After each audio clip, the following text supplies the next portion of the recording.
EAGLES, Eagles.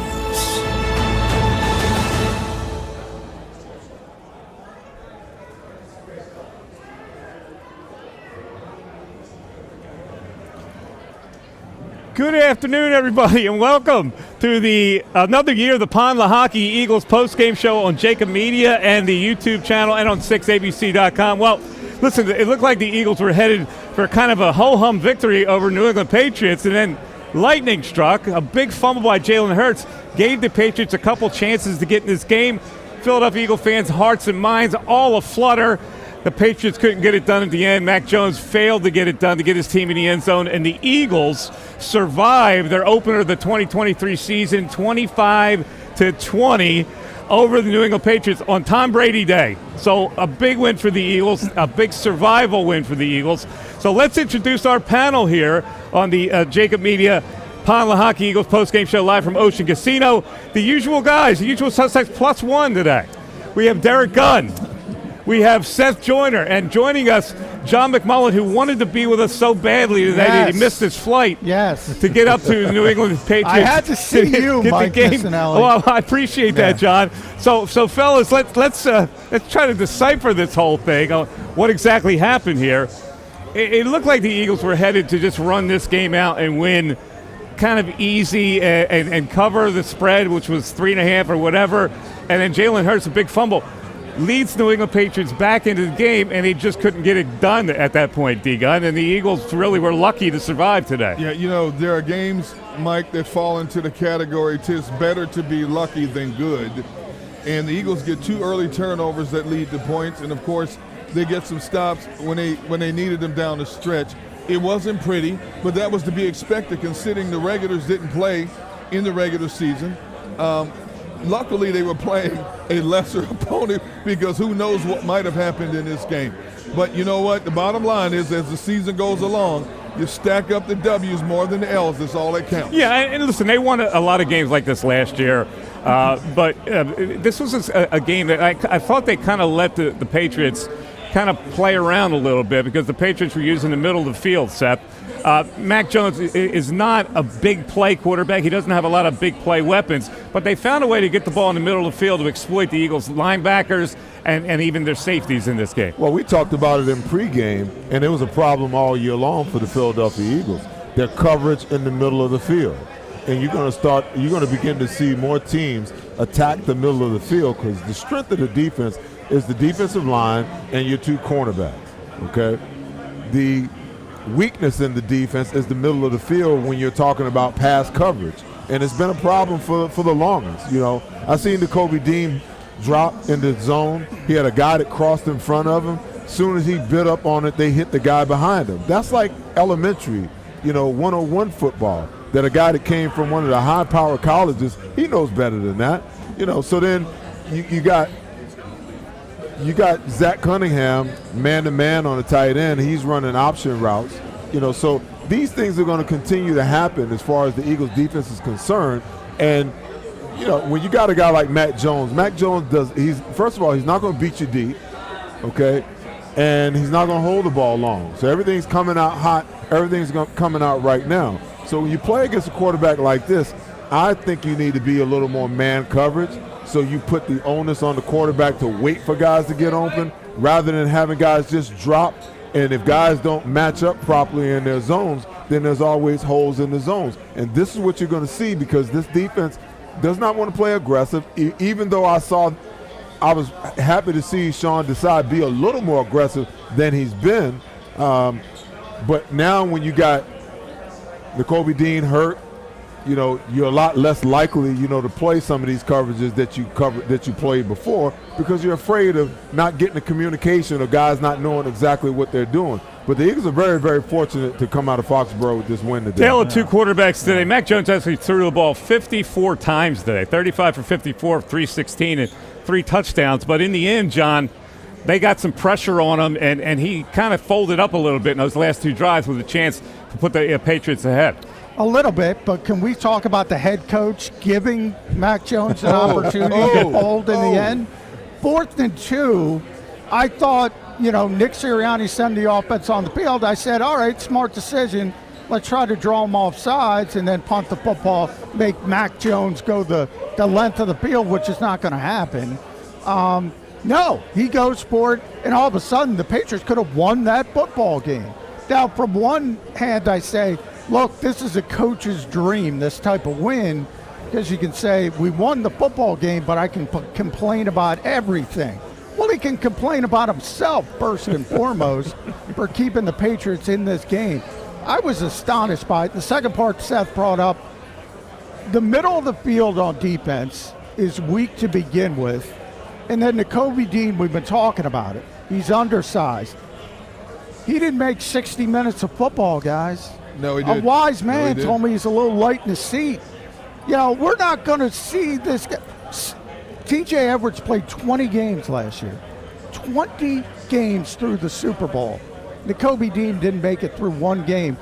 And remember, week 2 is Thursday night against Minnesota. Yeah. We'll see if we can get back on John, the field that quickly. I'll say this, okay? Your point on Nakobe Dean is on point, but also your point about Nick Sirianni and his decision-making down the stretch. I think the NFL, D-Gun, has gotten to a place now where it's so faux pas to just go for it and go completely against the grain. I saw Andy Reid on Thursday night, okay? 2 minutes left in the game. You got 3 timeouts and a 2-minute warning. Yeah. But you go for it on 4th and 25 when you should be punting the ball. Yeah. And I don't understand that call. I just do not understand that call. Why would you go for it when they have proven that they can't drive the length of the field all day long? Now, they've had some sustainable drives, 13, 10, 10, but they got one single drive of over 50 yards, 2 of over 50 yards, and one they gave up on downs late in the game. The other one was early, and they got the touchdown. But why I don't understand this whole situation with these coaches where they feel like they got to gamble. You know why? Because the analytics of football has taken away the thought process, the feel of the game from head coaches. Yeah. So many teams rely on a computer now to tell you when to go for certain things. It's taken away, and if you don't abide by, especially these young coaches, if you don't abide by what the organization wants, you may not have a job that long. Well, think about it. It bit Bill Belichick today because this football team won by 5 points. Yeah. If they don't turn it over on downs and they kick the field goal, that third to last possession, when Jalen Hurts fumbles that ball, they got a chance to kick a field goal and win this game by 1 point. And we were talking about that when it happened. They went for it on 4th and 8. Yeah. That would have been a 53-yard field goal. Okay, they have a rookie kicker, but they drafted him, so I assume they like him. And then they get to the 17-yard line, 4th and 3, and don't kick the field goal there with 9:32 left. So I don't know what's going on. You think Belichick would be above that kind of thinking? But let's look at what he did defensively to the Eagles today, guys, because Jalen Hurts' numbers were pedestrian, 22 of 33, 170 yards. He did rush for 37 more, but it looked like they had him snuffed out pretty good. What kind of a defensive game plan were they using, Seth? I just think that, the thing about Bill Belichick is that he's a fundamental and technique guy that lives by the motto, do your job. And we were talking about it in game. Like, when you create your front against the run, everybody's got a gap across the front. And normally what happens is if I've got the B gap and I got to keep this arm free and I stay in my B gap and he stays in his C gap, A gap, B gap, B, and we just stay there. Sooner or later, the running back's got to commit to where he wants to go. And if I'm standing there with an arm wide open, he's got to come right at me. So he comes right to me. But ultimately what happens is coaches harp, get to the ball, get to the ball, get to the ball. So I'm in my gap and I got my outside hand free. But I can see the running back over there. And the minute that I shed and go over here, the running back comes right back where I was. When you watch the New England Patriots play football, everybody stays where they are, okay? And the safeties, wherever they're supposed to fit, they get down and they fit. And they took the run game away from the Eagles early today. And then once they took the run game away, they became predictable as far as the passing game was concerned. And then I always say, when you can make a team one-dimensional, and they became one-dimensional, D-Gun, in the second half by play calling, not by anything that New England did, but by play calling. And listen, they just had their number. I did not expect for the New England Patriots to rack up 328 yards of offense and the Eagles to only rack up 251 yards of offense. Well, that was typical Bill Belichick defense. You want to play for him, you better be very disciplined. And before the game, I talked about how I expected to see Belichick to play a lot of secondary personnel. He plays a lot of 3 safeties back there against teams that are pass-heavy teams. And sure enough, he would have 5-man front, he would have 5-man playing the back, and 1 guy roaming around in the middle. And they did an outstanding job on the edge of not over-pursuing Jalen Hurts and forcing him up in the pocket. It made him a little skittish at times when he tried to dip outside. Safety dropped down, force him outside even further, make him do 2 things, throw the ball away or slide. And they did that consistently, and I don't think the Eagles were ready for that, number one, because the regulars didn't play all season. I expected them to come out rusty, okay? Number 2, they could never adjust to what Belichick was doing to them. Now, luckily, those 2 early turnovers were the defining moments in the success of this team today. Yeah, the Eagles got 2 touchdowns off turnovers. The field goal was at the end of a long drive, which they looked good on. They used Gainwell a lot in that first drive, and he had a nice game. But you're right, they were up 16-0. It looked like they were going to win this game easy, but they really hadn't done anything offensively. And then all of a sudden, New England comes back into the game, and it's 16-14 as they creep back in this game. Let's talk about they didn't use Boston Scott or DeAndre Swift hardly. DeAndre Swift was missing in action, and I also thought Goddard was missing in action today. They didn't really utilize either of those 2 guys, and both of those guys I thought would be really important for their offense. Yeah, John? I think, Kenny Gainwell specifically, that first drive was really, really impressive, and I think he touched it 8 times. And D. Gunn mentioned the word discipline with Bill Belichick, which is right on defense. We had a first-time play caller here in Brian Johnson for the Eagles. Yes. I think when you script that early stuff and they're saying, all right, we're getting Kenny Gainwell involved, it's working really well, then you got to be disciplined as a play caller and say, well, I got to go back to A.J. Brown, Devontae Smith, Dallas Goedert, because that's the beat of my offense. They never really got there until the second half. You got a little bit of A.J., then the drive with Devontae. Dallas Goedert, it reminded me of last year. Week 1, guys, you remember in Detroit, Devontae Smith did not have 1 catch against the Lions. No. This year it's Dallas Goedert, not 1 catch. So I think you got to get back into that disciplined play calling, and you got to have those names checked. I got to get the football to these guys. It's nice to get Kenny Gainwell involved. I think, I've been talking about him being the lead back for weeks now. Fans finally got to see it.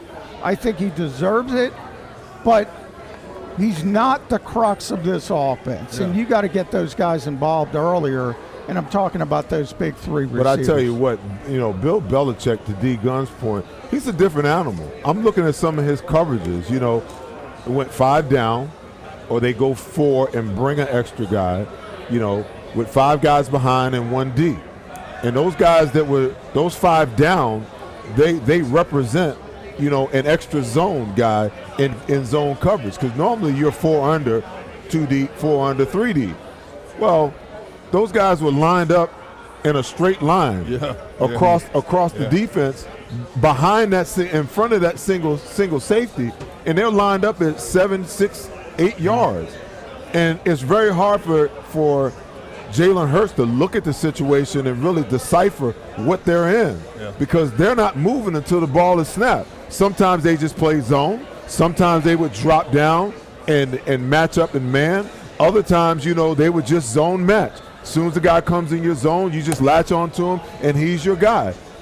So if it's early downs, what worked in the first half is basically Jalen was just taking what the defense was giving him, taking what they were giving. Then he got a little impatient in the second half, and of course you always want to push the ball down the field, but the objective is to move the chains.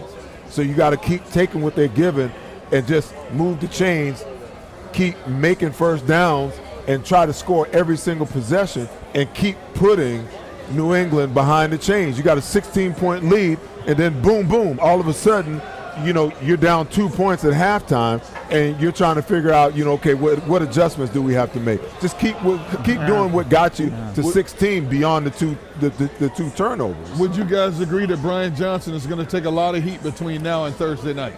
I don't know if it's going to be a lot of heat, but I think he's going to get questions, and he should, because if you talk about those 2 turnovers, as you mentioned, Mike, and then we haven't even mentioned Jake Elliott, probably the MVP of this game. No question. Banging through 50-yarders with ease. The offense was like, wasn't great. Well, they punted 4 straight times at one point in the 5 first straight half. times, And to be fair, Goddard was open a couple times, and Hurts didn't see him. He missed him a couple times, and then they showed that pretty closely. This is the reason why I'm not the greatest fans of the guys not playing, because their timing and their rhythm is off. Right. Jalen looked rushed. He looked uncomfortable today. Normally, he doesn't miss. Like that ball he threw to A.J. Brown when he was wide open, he had Dallas Goedert crossing, and Romo talked about it in the telecast. He normally doesn't miss stuff like that. But it's like he predetermined and made up his mind that that's where he was going with the ball, instead of going through his natural progressions where he could see everything. But that's what happens when you don't play and you feel and you get uncomfortable. You know, he got uncomfortable. His first game he's played, didn't play any in the preseason. So everything is off, you know, the intensity level is up, the adrenaline is up, you know, and instead of everything being even keel and him being his normal even keel self, he just didn't look like he had it today. Yeah, I agree. So where do we sit now when we look at this game? You know, first game, I thought Belichick would have the advantage in this game. He's had a lot of time to study what the Eagles do to come up with a pretty decent defensive game plan. But, you know, they win the game. You know, and so like they're still the better team. They win a game where it got a little hairy at the end, but they were clearly one of these. They're the dominant team, and the dominant team is going to, like they did last year. They always found a way to win games. They got lucky today, man. They did, but they got lucky against a team that wasn't going to really take it from them. But it wasn't a dominant performance. When you sit, the Eagles only had 17 first downs. Totally not a defensive a survival game, really. I mean, it's hard to say that they're the dominant football team when the opposing team has 7 more first downs than you have, and they outgained you almost by, 130 yards. At the end of the day, though, they're a better team than the Patriots. Well, they're going to be a better day, okay? But Did you ever get the feeling, Seth, that the Patriots are going to win this game? No. Yeah, and that's kind of what I think my point is. But I didn't get the sense that the Eagles had a chance of losing this game until Jalen Hurts fumbled that ball. When he fumbled that ball, I'm like, oh my God. But again, the other team has to be good enough to take advantage of that. That's where I think the Patriots are a little short. Yeah, but you know, with it being the first game of the season, as we see across the board, Mike, you saw some raggedy football across the board, and that's to be expected because everybody doesn't play the starters that much. Now, Andy Reid is an exception to that rule. Andy Reid played his starters 2 of the 3 first games in the preseason, and yet they still lost their opening game because they didn't have Travis Kelce in there. So that's to be expected. But in terms of what we expect from this Eagles offense, nobody was under the illusion that this new-look defense was going to come out and hit the ground running, and it has some rough edges to smooth out. But we expected the offense to be a lot smoother than it was today.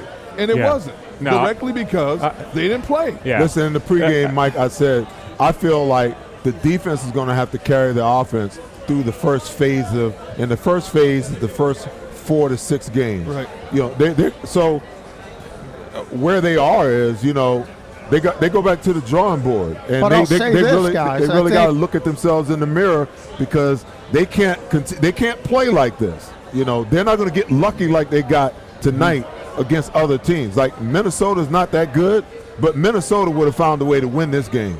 Probably, but I'll say this: I think there were 8 games of won. 7 of them were under 40 points total. So everybody was struggling offensively. Everybody struggled, Eagles were no different. I think they'll settle down. They'll start to out-talent people. That's why I said this is a great win for the coaching staff because you can complain about everything, but you came out of there with a win. That's a great win. Let's talk about I don't care how you get it. Get the W. I don't care how you get it. I listen, I get it too, but you know my motto. Okay? Oh, I know. What we see today is a future representation of what we may see down the line. Okay, and when you talk about this offense, as potent and as powerful and as explosive as this offense was last year, I just expected more than what I saw today out of this offense. Talk a little bit about the defense. Now, when we were watching this game, and Seth, I know you were making the point that they're not going to have the same success sacking the quarterback this year. They didn't today. Hassan Reddick was kind of out of sorts. I guess the thumb is still not there, and it affected him a little bit. They didn't get really the outside pressure on him. But in the middle, Jalen Carter nearly got home a lot. Right. I mean, he got a lot of push. I think he had 4 pressures in the first half alone. And the only reason that it was defeated is because Mac Jones was getting the ball out of his hand quickly. Listen, he's going to be a problem long term. You can just see it. The kid is unblockable. I give Fletcher Cox, a couple of nods. Late in the game, Fletcher was big. Those 2 plays back to back, they were huge at that point in the game.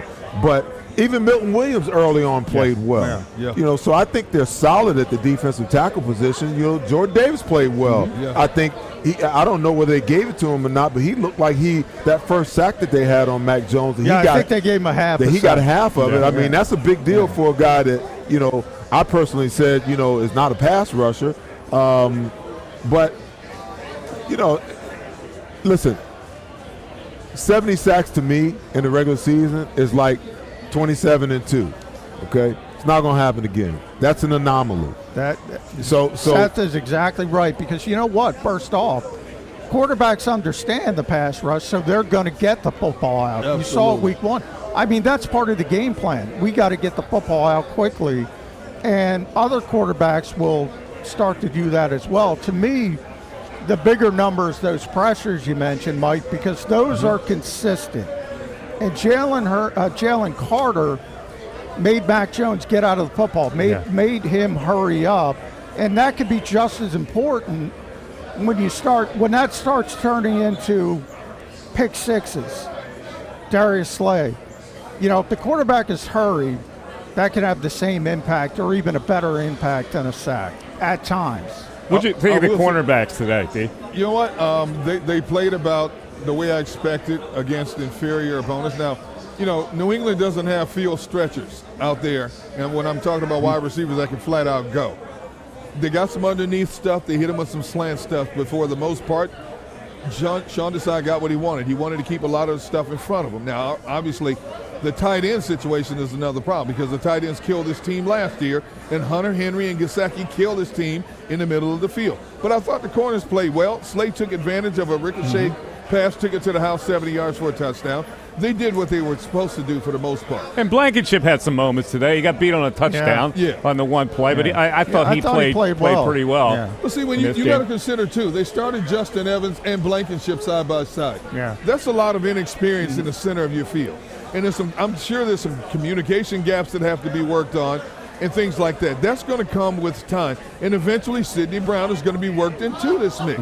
So you're still going to have a trio of young players who are still evolving. And as they evolve, once they get past teams like Washington, then you start stepping up playing the big boys like the Mahomes, the Aaron Rodgers, the Josh Allen, so on and so forth. So by that time, hopefully they will iron out any deficiencies that they might have at this point.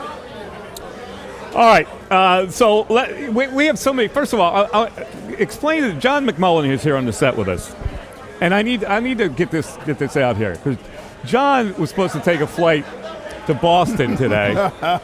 This morning, I find this incomprehensible. The flight got canceled. There was not another flight to Boston from Philadelphia. Yeah. What is that about? I need somebody from the airport to explain this to me. I need somebody to explain it to me. There's not another flight that goes to Boston? I don't want to rip the airline, because who knows?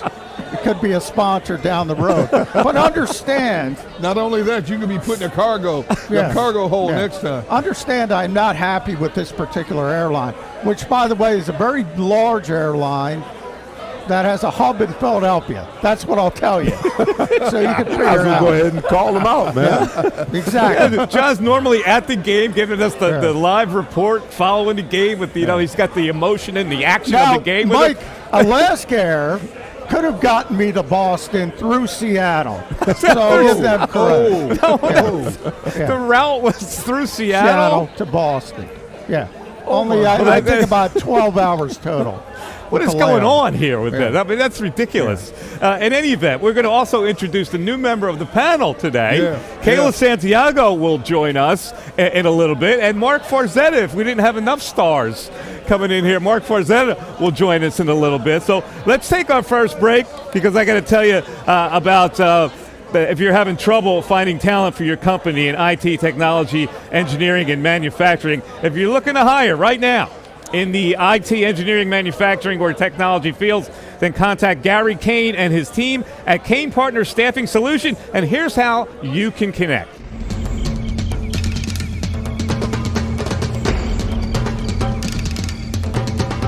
Staffing is not easy, but that's what we do every day, all day. The key to our success is storytelling, asking the right questions to find the right people. Hi, I'm Gary Kane, president of Kane Partners. We want to be your staffing partner.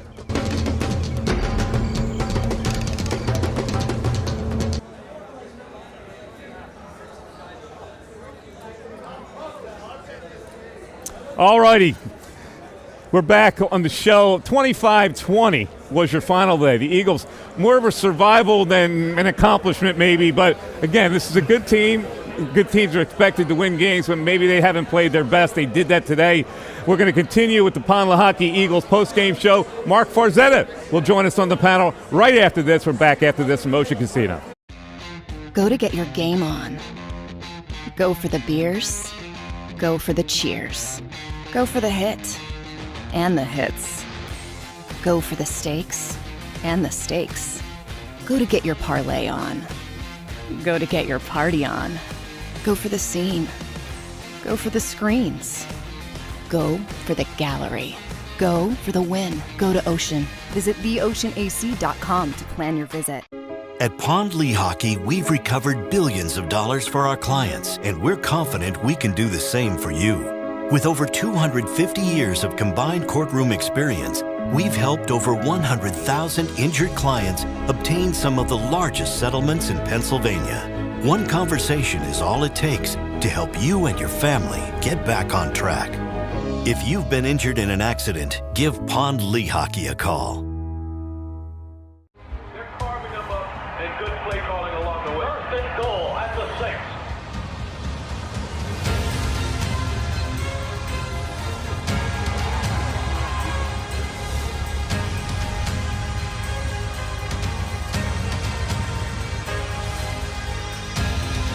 On the field of life, First Trust Bank is there for you. Champions on 3. 1, 2, 3. Because Philadelphia dreams deserve a Philadelphia bank.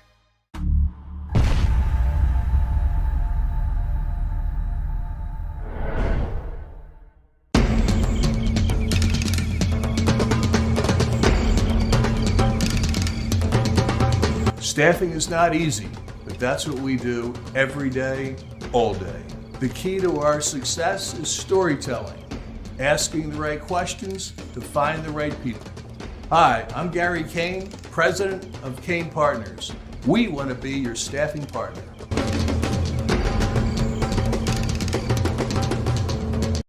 Since 1977, it's always been about you, the community, at Rafferty Subaru. And through the Subaru Love Promise, we prove we care by supporting charities like So Good Now. So Good Now helps kids in under-resourced areas by connecting them with student athletes to serve as mentors.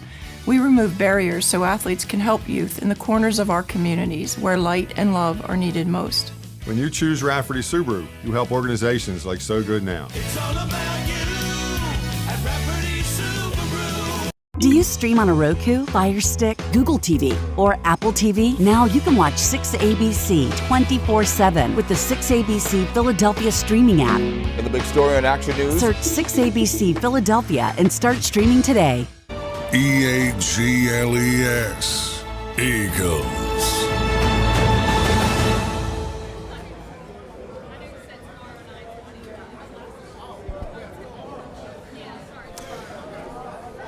Eagles win 25-20. Now let's just recap a little bit of the last moments of this game. The Eagles looked like they were in control until Jalen Hurts on a scramble was hit and fumbled. New England recovered at the Eagles 41. 3 minutes and change left, so they've got a chance to get back in the game. Patriots can't do anything on that drive. But they get it back with 1:50 left in the game after the Eagles go for it on 4th and 2 at midfield and don't convert. So they get another chance, and Mac Jones couldn't get the team down the field again, although the last pass was ruled a completion to Keishon Butte, and then in looking at it further, it was out of bounds. He didn't get his foot down. That was with 51 seconds left, 3rd and 13, so the Eagles survived 25-20. It is time for the player you can bank on, presented by First Trust Bank, the official bank of the Philadelphia Eagles. We bring in Mark Farzetta. Farzy, who is the player you can bank on today, my brother? I mean, I think the player we have to bank on today was Kenny Gainwell throughout this game. He was the sure-handed guy that they had really from start to finish, and he was one of the only guys you could rely on consistently. And we were having all this debate to the point where the Eagles actually had 4 or 5 different guys at one point as their first team running backs. And then he turned out to be the quote-unquote bell cow back for this team. But really, I mean, you look at Jalen Hurts in this game, not his best stuff. Of course, overlooking Dallas Goedert. You guys obviously mentioned the fumble already. There's a lot of concerns there, but they can't continue to ride Kenny Gainwell the way they were throughout this football game. And then on top of that, I'll talk about an unbankable person in this game, Brian Johnson. I mean, if you were going to have a pass-fail grade for Brian Johnson in his first game as a play caller in the NFL, I believe you would file this under epic fail for him. But if it goes to the offense, the one guy that you could definitely bank on was Kenny Gainwell. All right, what did you think Brian Johnson should have done more today? Well, one thing I think he should have was allow his quarterback to make a couple more plays, with the exception of not trying to make a play with his legs like he did on that fumble play. First off, if you're Brian Johnson, you don't call a quarterback draw in that situation. Why put your quarterback or the ball in peril at all? And if you're Jalen Hurts, just slide, baby. Just slide. You already had some yards out there for you. You already cut into it a little bit. That would have been a better opportunity. But as far as everything else, I needed to see Dallas Goedert not getting a target in the first half. I know that you had Jalen Hurts overlook him on that huge play that ended up being an incompletion that he just threw away. But you got to find a way to get other playmakers the ball. They did that more with A.J. Brown in the second half, did a little bit more with Devontae Smith. But in that first half, I would have liked to see Dallas Goedert part of the game plan more. You know, guys, we were talking about Dallas Goedert coming into this year, reaching Travis Kelce level as one of those premier tight ends who could really be a game-breaking play. He got one target the whole game, and that's incomprehensible to me. I agree with you, Seth. You got to target these kind of players and get them involved in the game. There's so much a part of it. I mean, all right, A.J. Brown, Devontae Smith got 10 targets apiece. We expect that. They each had 7 catches. But Goddard is just a tremendous weapon in this offense, and it looked like they ignored him. He's too good for him not to be implemented in what they do. It's just, I get it. There's only one ball to go around, and you got, wide receiver 1 and wide receiver 1A, and they're a big part of what you do. But with all the focus on them, I'm telling you, he throws the ball deep to A.J. Brown. A.J.'s got 2 guys on him. That means that somebody's got to be open. Dallas Goedert is running free, okay? There's not a single safety, there's not a single linebacker in the National Football League that can cover Dallas Goedert one-on-one. So why? Why is he not? Where's the plays that you have developed in this offense that are drawn up in certain coverages that are drawn up for Dallas Goedert? And when you're going through your pre-snap read as a quarterback and you're game planning as an OC and as a head coach, because I'm sure that Nick Sirianni is still involved, okay, Jalen, this is the check we want to make. And Jalen, Dallas Goedert becomes the primary when we get this look, okay? If we got cover 2 high safety, send him screaming up the middle of the field. Let's split the safeties and see if they collapse on him. Now we got either, the post or the post corner away from it that you can go back to. But it's just incomprehensible. I felt the same way last year. They do not utilize the weapon that is Dallas Goedert enough in this offense. Dallas Goedert's only touch. Go ahead, I'm sorry. Dallas Goedert's only look came with 13:56 left in the fourth quarter. That's inexcusable. So was the moment today a little too big for Brian Johnson that he didn't realize that he should get him involved as one of his major weapons? It's a good question. But there were times when Dallas was open and Hurts went in another direction. That's not the Jalen Hurts we're accustomed to seeing. So was it the offense in general trying to shake cobwebs all game? Did Belichick's pressure, consistent pressure, especially in that first half, rattle Jalen? He wasn't able to dip outside like he normally does to pick up first downs at will, to pick up yards up the middle at will? Was he rattled by that Patriots defense?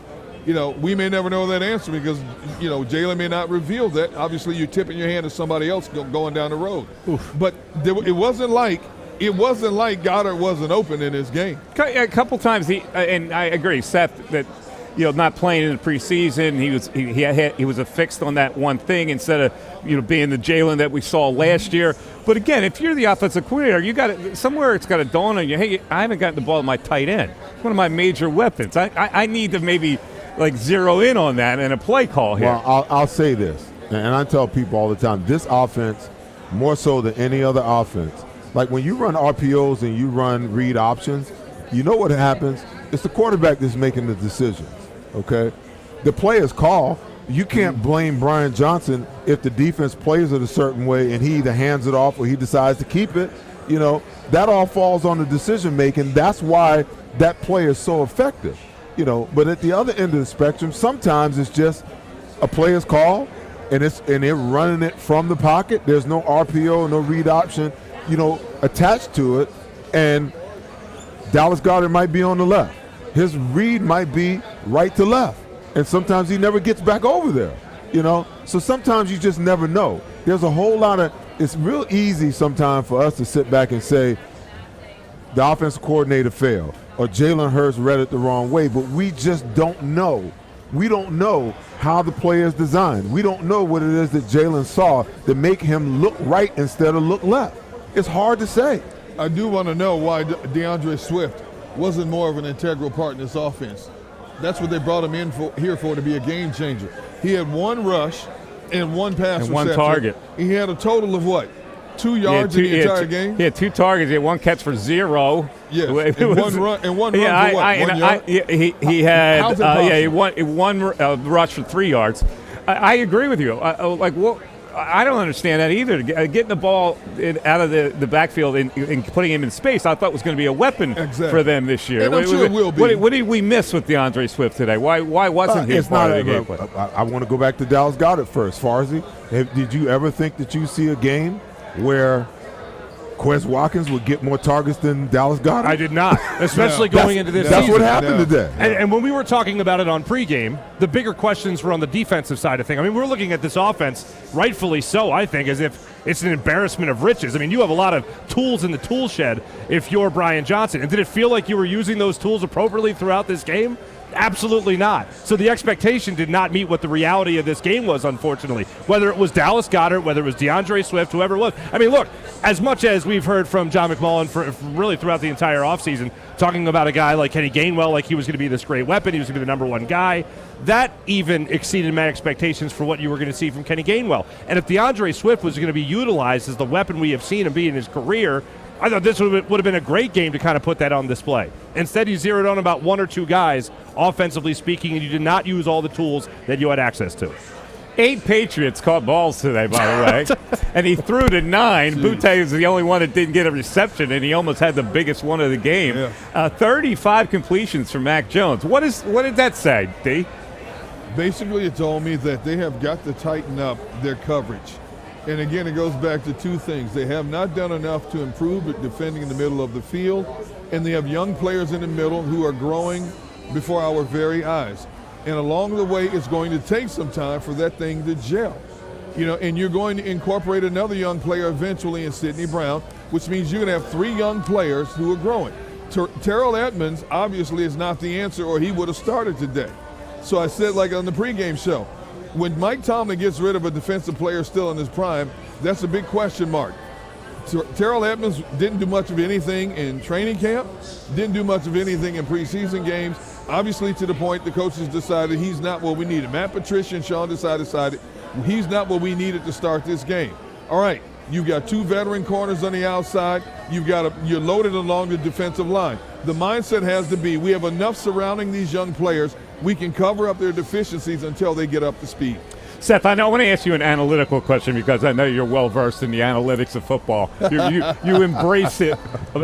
So when they're going for it on 4th and 2 in midfield, what are the analytics telling them? Because here's Mike's analytics. Mike's analytics are if you punt the football down there and you get New England to take the ball at the 10, they don't have the firepower to come down on your defense, do they? To score a touchdown? Is that not the better analytical look at it? So let me set the record straight on Seth Joyner and analytics. Okay? Here we go. Okay. Here we go.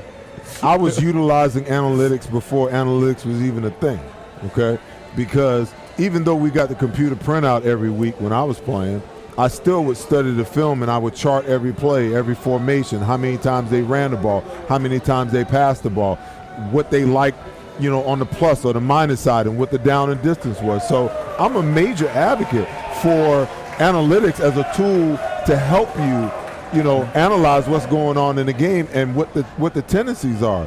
I'm not a fan of it when it begins to seep into the decision making from the coach's position, and you see that too much now. Instead of them going with their gut, instead of them going with the common sense thing, they go with the numbers. What do the numbers say? Well, the numbers say that if you convert this first down, the possibilities of you winning or the probabilities of you winning the football game goes up 25%. Now the coach, while he's thinking about what he wants to call, he's got the analytics guy in his ear that's feeding him this information. So your decision making is swayed in a lot of ways from what your gut would normally tell you. Okay, Nick Sirianni has no business going for it for 4th and 2 with the ball at midfield in a close game. In a close game like that, you punt the ball and make them go 80 yards down the field, and make them score and win the game that way. But to give them a short field and your defense is already gashed because their offenses run many, many more plays than you run. Listen, risk-reward is part of an analytical analysis, right? So here's the risk-reward. If you don't make it, that's the only way they can win, New England, right? Isn't that the risk-reward of it? True. But they don't look at it in those terms. It's the percentage based upon the analytics, okay? And the analytics doesn't say, well, if you don't make it, and this is the thing I keep telling you guys, and I keep telling people, okay? When it comes to analytics, it removes all the accountability out of the picture, okay? Because when a coach makes a decision and it doesn't work out, who's to blame? Because if somebody questions him about it, guess what? Oh, the book said or the numbers say that, this is what we should do. So my decision is based upon the numbers. Instead of the coach being accountable for it, he could just pass it off on the analytics. Okay, first of all, who was the best 4th down team in the NFL last year? The Eagles. The Philadelphia Eagles. Yeah. Most of their stuff was based on the analytics. Mm-hmm. So the fact that they went for it at a crucial point of a game of 4th and 2 doesn't surprise me, yet it does. Because the old school way of thinking is you protect the lead at all costs. Like Seth said, kick it as far as you can down the field, make them run. Now this wasn't a Buffalo, a Kansas City offense. This was the Patriots, a very methodical offense. The probability of them going 80 yards on you is slim and none. Exactly. So the fact that you gave them a short field and put your team in jeopardy of losing this game. Now, luckily for you, it came out on the positive side. But you never should have put yourself in that situation. Logical analytics should have trumped over numerical analytics in that particular situation. Yes. Listen, there is no logic in analytics. That's why they've come to the place where they've taken over the game. It just isn't. I mean, Mark, I'm watching this thing and I'm saying to myself, you got to be kidding me. You have to be kidding me that they're actually now. And to D Gunn's point, yeah, the Eagles were the number 1 team on fourth down situations. But if you go back and you study those numbers, the majority of those conversions were 4th and 1 or less, where they could get in their little bunch and they push the pile. Yeah, analytics are easy when you know a play works about 96% of the time. So, I mean, you can put the analytics. I mean, I know they'll invoke that, and I know that makes sense to them, and I get it. But I think in this particular instance, boot that field as far away from the end zone as possible. Absolutely. I mean, you talk about the logical. I mean, let's forget about it's not logical. It's obvious that that's what you do. You get that football away as far as humanly possible. Kick it to the concession stands if you have to. Maybe it's just another hit of the confidence of Aaron Sipos. Yeah, they don't even trust if you him. kick it in the end zone, it's a win. All right, one last thing before we get to a break, and then Kayla Santiago will join us, our new member of our cast. Are they going to have this linebacker covering tight ends, safety covering tight ends, slot guys covering tight ends? I don't think Maddox had a great game today either. They caught 8 balls. Their tight ends caught 8 balls today. Is this going to continue to happen? I mean, are we shortchanging this linebacker covering a tight end situation again? No, a lot of linebackers cover tight ends in the National Football League, but you're talking about a smaller backer, especially in the middle end of the Kobe Dean. Very athletic, very solid player, very fast player. But a lot of times it's going to be a mismatch. He's 6'2". A lot of these tight ends now 6'5", 6'6". You know, and if you have a quarterback who's a little bit more accurate and sees things a little quicker, it's a nightmare for a linebacker. I don't care how good he is, because the offense knows, and the guy running the route knows where he's going with the ball. The defense has to anticipate what's going to happen. It's not a knock against the linebacker. It's just the nature of the matchup. It is because you know the problem with trying to get linebackers to be, you know, to cover tight ends is the fact that there's a flaw with linebackers in the National Football League now, because the majority of them don't know how, technically or fundamentally, to cover a tight end. You know, it's like even on Reed Blankenship when he got beat for that touchdown. So he had the tight end, he had Henry in man coverage, but he's 4 to 5 yards off. Okay, and when Henry gives him the out and up move, he gets caught behind the tight end, and that's the worst place you want to be, is behind. If I've got inside technique and I'm man-to-man, I want to be a yard inside and a yard behind. Why? Because the minute that he takes it up, I'm in the throwing lane. I can close the throwing window. But when you get behind him, that window's wide open. And now you got a tight end that's 6'5", 6'6". You don't stand a chance, even if you put his ass on a ladder. Look at the touchdown catch that Hunter Henry had in this game. Okay? 6'5", he had a DB on him who was 6 foot. Now, Mac Jones put it in a perfect spot. The DB had good coverage.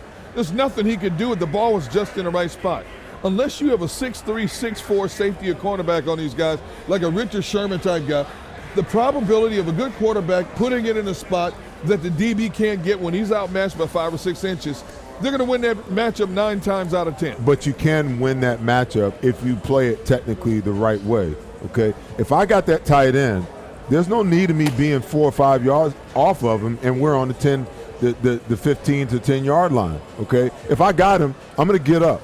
I'm going to get up in him. I'm going to take the inside away. I'm going to jam him to throw the timing off. Okay, but when you don't get up and you don't play more aggressive from a man posture, now you give the guy a two-way go, and the linebacker's trying to guess. He's trying to figure out, is he going right or is he going left? But if I get up and I take away the inside, I force him to release where I want him to go, and now I can get on his inside hip 1 yard behind and 1 yard inside, and I got a better chance even if he's got 3, 4, 5 inches on me.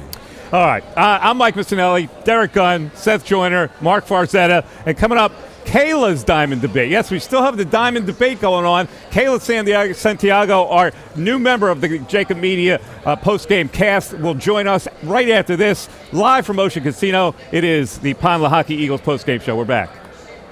Welcome to Pond Lehocky, the largest workers' compensation law firm in Pennsylvania. With over 250 years of combined courtroom experience, we've helped over 100,000 injured and disabled workers obtain benefits, as well as some of the biggest settlements in the state. Even better, Pond Lehocky doesn't charge a dime until you win. If you've been injured at work, give Pond Lehocky a call.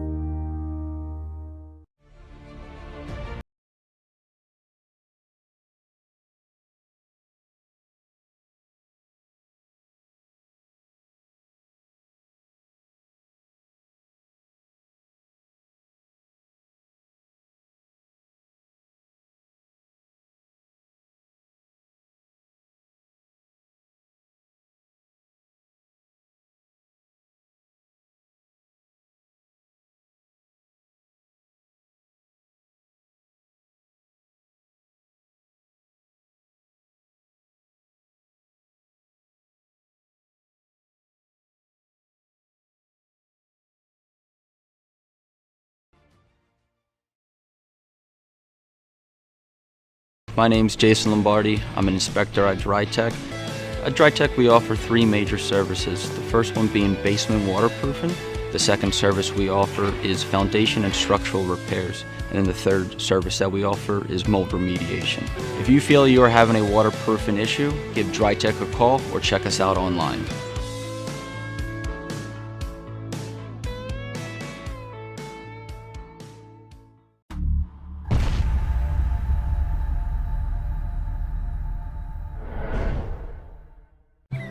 I get scared sometimes. Of a lot of things. Joining in. Decisions. The dark. The dark. But I once heard someone say, But as I always say, it's okay to be afraid. as long as you face the fear. And keep moving forward. Wherever you are in life, count on the name trusted in insurance for over 80 years. Independence Blue Cross.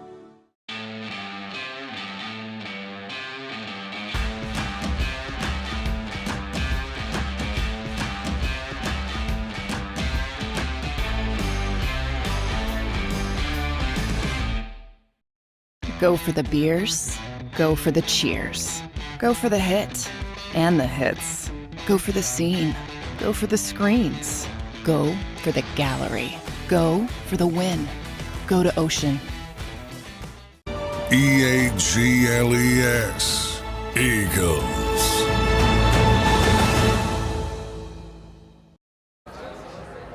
And welcome back, everybody, to the Pond Lehocky Eagles postgame show live from Ocean Casino.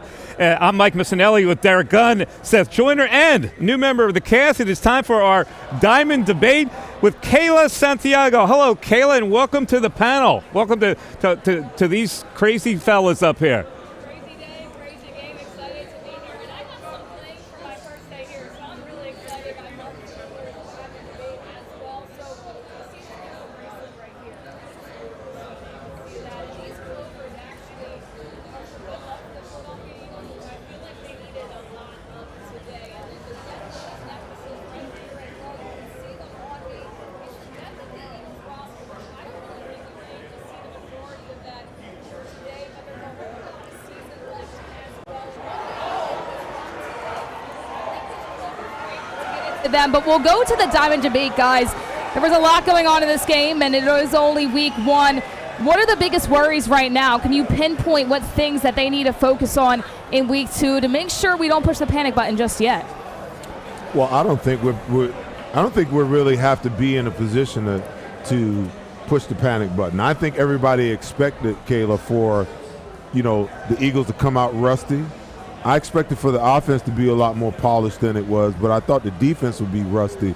But that's just the nature of the beast now that we're not playing preseason games anymore. We're not even hitting in training camp or doing anything in training camp, but walking through, at a high rate. So the first 4 games, to me, are going to be like preseason games. And the only thing that you can hope for as an Eagles fan is that they figure out how to get through these 4 games and potentially win all 4 of them if they can before they really get into the meat of the schedule. Yeah, I agree. I think a lot of Eagle fans, because of what they did last year, thought they were going to blow this team out.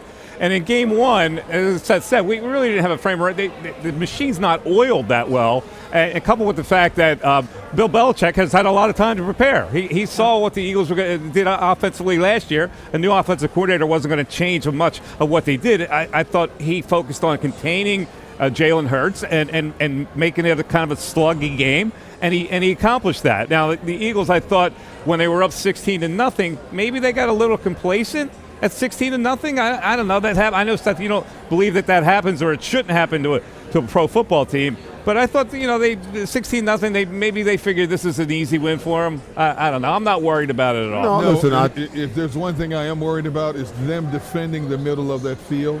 This is a problem that's carried over from last season, and we understand it's a growing element. New defensive coordinator, new assistant defensive coordinator, 5 new personnel on that defense. But New England, which is not a potent offense, came out and exploited the middle of the field. Once they settled in and figured out where they could attack, they attacked it consistently, and that's where they were able to make some headway and get back into this ball game. They couldn't run the ball on the Eagles defense, but they used the run to set up the play action, and sure enough, They had people wide open in the middle of the field again. This is going to be a problem. If they don't figure this out, it's going to be a major problem as they start playing some of these better quarterbacks in the league, especially that stretch where they've got to play what I call murderer's row, 5 games against potential playoff teams. By the time they get their D-gun, they should be hitting on all cylinders. But this is the thing that concerns me. The Eagles' first drive, they come out, they go, and this is a theme all day long. The first drive they come out, they go 14 plays, 61 yards. 14 plays, 61 yards, and they wind up kicking a 32-yard field goal.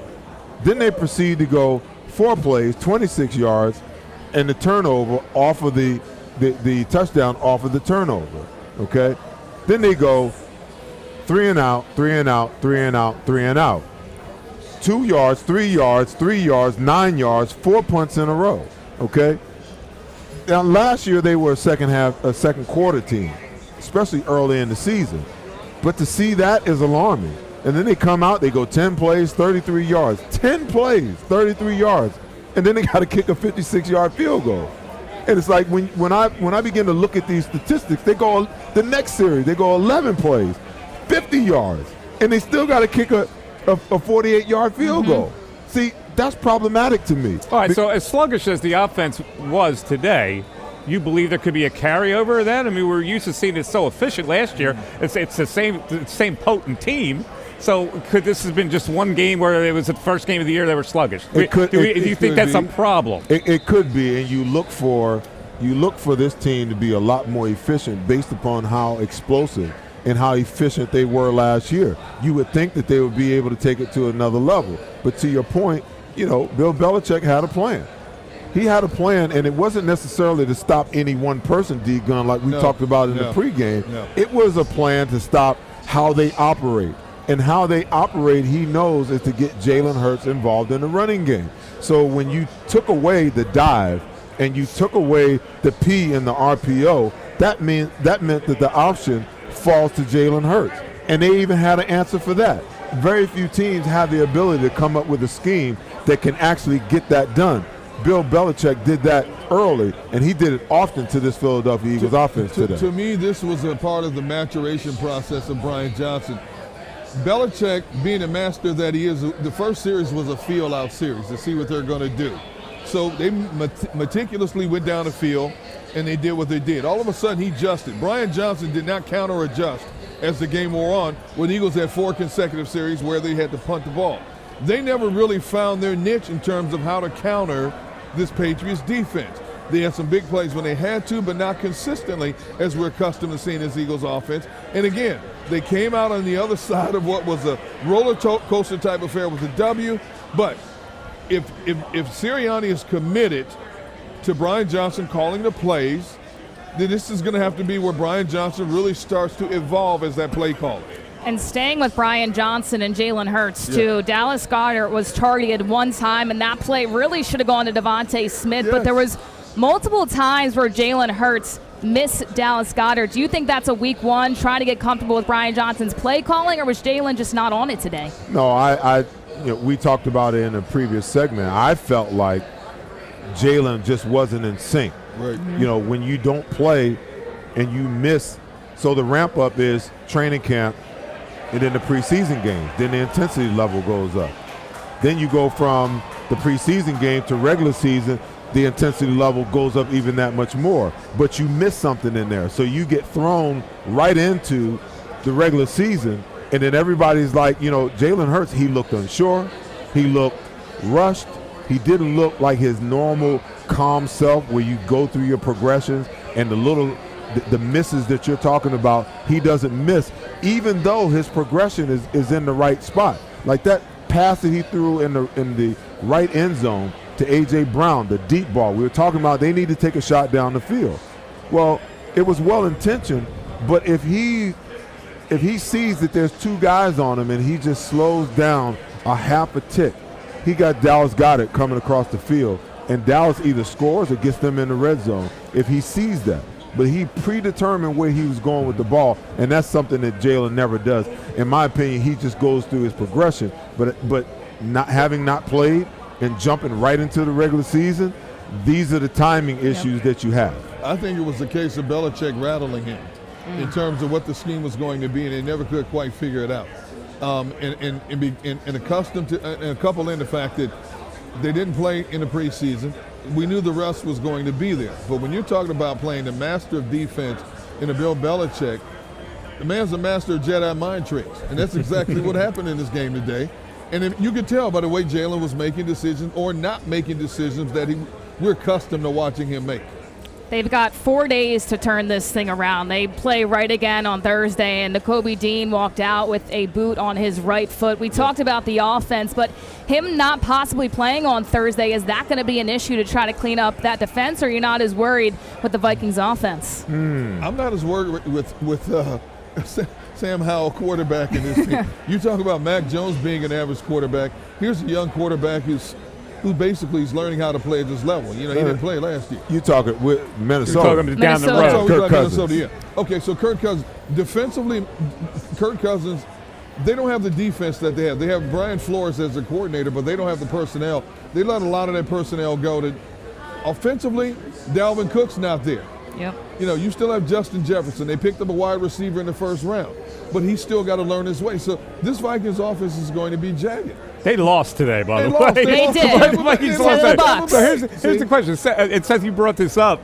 And I'll ask Kayla, do you believe that the Eagles are in jeopardy of not starting this season 5-0? I know, but by the time they get to the really good teams, they'll be in sync.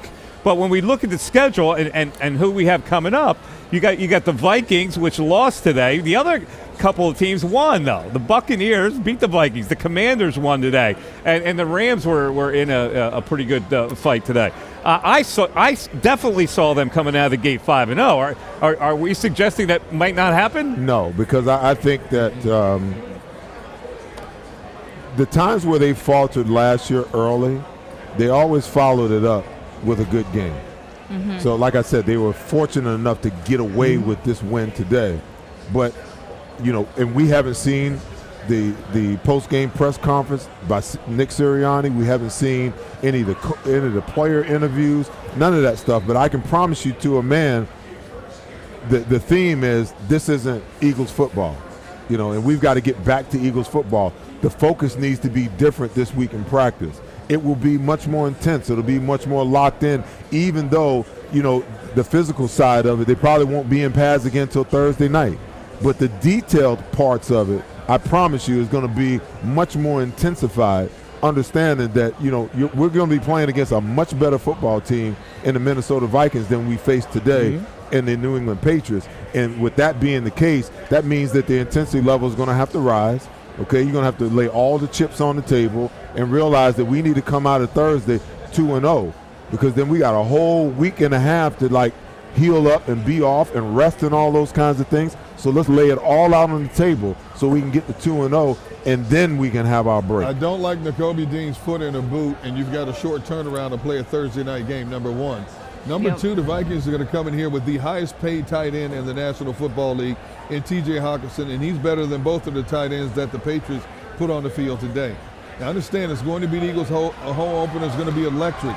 But once Minnesota settles in and starts playing football, if they're watching the film and identify the best way to keep this Eagles defense on its heels, you're going to be looking at another game that shouldn't be as close as it should be. Do you think it's going to be more of a shootout next week, just kind of looking ahead if the Eagles can get their offense together? Because you look at this team right now, and not going to say they're in trouble if they lose against the Vikings, but this is a game that they should win. And the games after that on the schedule, on paper, they're a lot more talented than these teams. Brian Flores is a very good defensive coordinator. He's not Belichick, but he's very good at what he does. How does he get his personnel to respond in a situation like this compared to the guy they had last year in Ed Donatel? Ed Donatel's biggest problem when he was the coordinator last year, he's liked to play that soft-covered defense, played a lot of zone defense. Brian Flores likes his guys to play more man, more bump-and-run type defense. How will that affect the timing and the rhythm of the Eagles' offense? That's yet to be determined.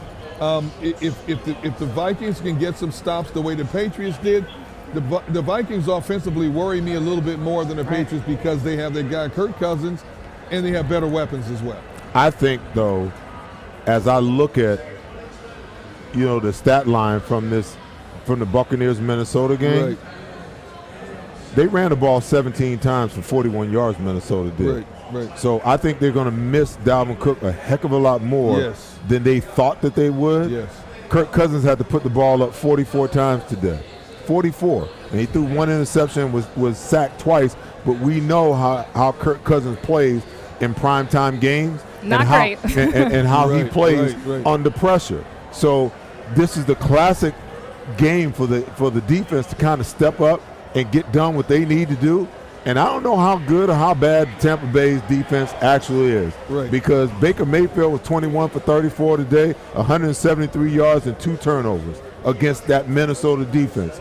They ran the ball 33 times for 73 yards and no touchdowns today. So I don't know. I mean, you know what that tells me? The Vikings stink. That tells me when they are healthy, Tampa Bay goes in there and wins that game with that performance. When they are healthy, Tampa Bay's defense is not the problem. It's their offensive personnel. You have Mike Evans, you have Chris Godwin, and obviously Baker Mayfield played an efficient enough game to get the job done. Tampa Bay's defense, a Todd Bowles defense is a really good defense when he has the personnel. The problem they had last year was they were decimated by injuries down the stretch. But when they're healthy, they're almost as good as anybody in the NFL in terms of defense. I'm just trying to figure out, this whole Minnesota thing, because I know that if Kirk Cousins has to throw the ball 44 times in order for this team to win, they're going to have 3+ sacks, and they're going to get at least two interceptions. Yep. That's a guarantee. Yep. It's a guarantee. No worries. We have no worries. Thank you, Kayla. The Diamond Debate brought to us by Mark's Jewelers. So we're going to come back with Mark Farzetta joining us. We have our Dr. Bruce coming in for the analysis of the injury, maybe to Kobe Dean, and much more to go on the Pine Lehocky Eagles postgame show right here live from Ocean Casino. We're back after this.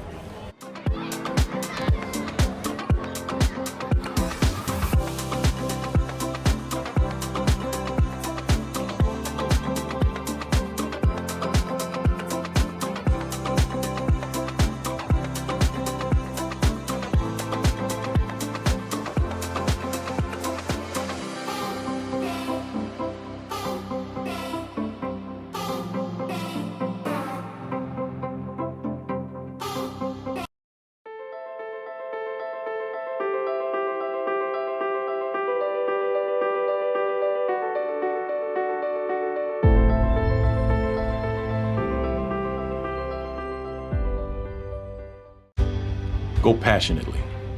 Go fearlessly. Go confidently. Go Birds! Go confidently towards your goals with First Trust, Philly's hometown bank for nearly 90 years, and the official bank of the Philadelphia Eagles. We're focused on getting you over the goal line.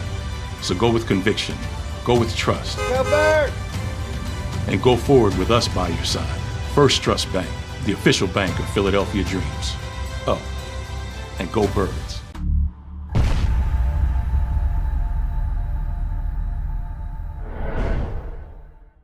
Score and save in southeastern PA and Delaware with Colony Pools this football season, and let the experts close your pool with a custom Merlin safety cover in green for the birds. And if you join our Winter Watch team, we'll give you another 20% off, and Colony Pools will handle it all.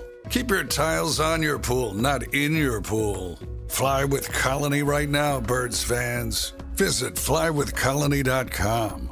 We all know that taxes are just part of life. It's true during our working years, but also in retirement. But what you might not know is up to 85% of your Social Security benefits might be taxed. Our team at Thrive Financial has helped retire thousands of people across the Delaware Valley by asking questions they never knew they needed to ask, including how their Social Security benefits might be taxed. It's time to be proactive on taxes. Get your Thrive Retirement Tax Playbook today. Weather forecasting is a team game. We rely on each other every day, updating the models and passing along new critical information. We have a team of 5 experienced meteorologists and a specialized weather producer, Paul. Say hi, Paul. Sometimes what I see in the model, Cecily could see something different. That's when we come together as a team to make our most accurate prediction. And all of this backed by more than 100 AccuWeather scientists. It's a team game. And we have the best team in town. EAGLES, Eagles.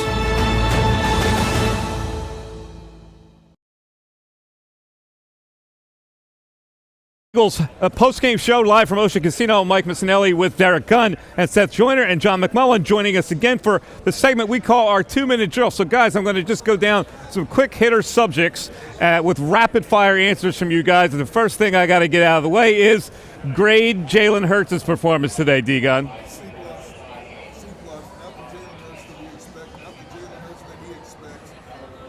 First game of the season, get some of that rust off. He'll bounce back in a big way.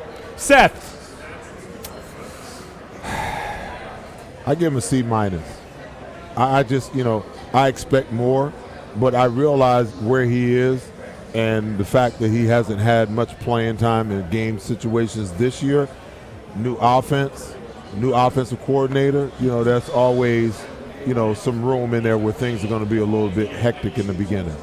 Yeah, I'm with Seth, C-. I expect more. That was a perfect description. I expect more out of Jalen Hurts. I thought, look, I understand that stuff. He didn't play in the preseason, first-time play caller, but typically he wears on opposing defense, extending plays. You saw that a couple times, but not enough. I think he'll get there, but I expect more. Yeah. Let's stay with you, John McMullen, and come around this way. DeAndre Swift, did you see anything in training camp that would lead them to believe that they don't believe in him yet? Yeah, I don't think they believe in him as a runner yet. In training camp and practices, they were working with him a lot as a receiver, but we didn't see that either. But as far as being a runner, yeah, that was Kenny Gainwell in every high leverage situation. So that didn't surprise me. Now, I thought there'd be a little bit more of a mix, and I think ultimately have to get there, but it wasn't surprising to me that Gainwell was the RB1, so to speak. Seth, are we overrating DeAndre Swift's contribution to this team? Because I thought it would be significant. I don't really think so. I believe that DeAndre has got to find his footing in this offense. Quite frankly, the Detroit Lions offense wasn't formulated and run this way. So I believe that, it's going to take him a little time to get acclimated. I do believe that he's explosive, but he's got to find his footing within this offense, and it's hard to do that when you practice the way they practice and the little amount, that these guys actually play. But I also believe that, the Eagles saw enough in Kenny Gainwell last year in the playoffs to believe that, he should be their number one guy, and they featured him as such in this first game. I was worried because, like I said in the pregame, they very rarely give their running backs, more than 15 to 16 touches. I was worried in the second half that we might not see him in the first half, I should say. I was worried that we might not see him at all in the second half.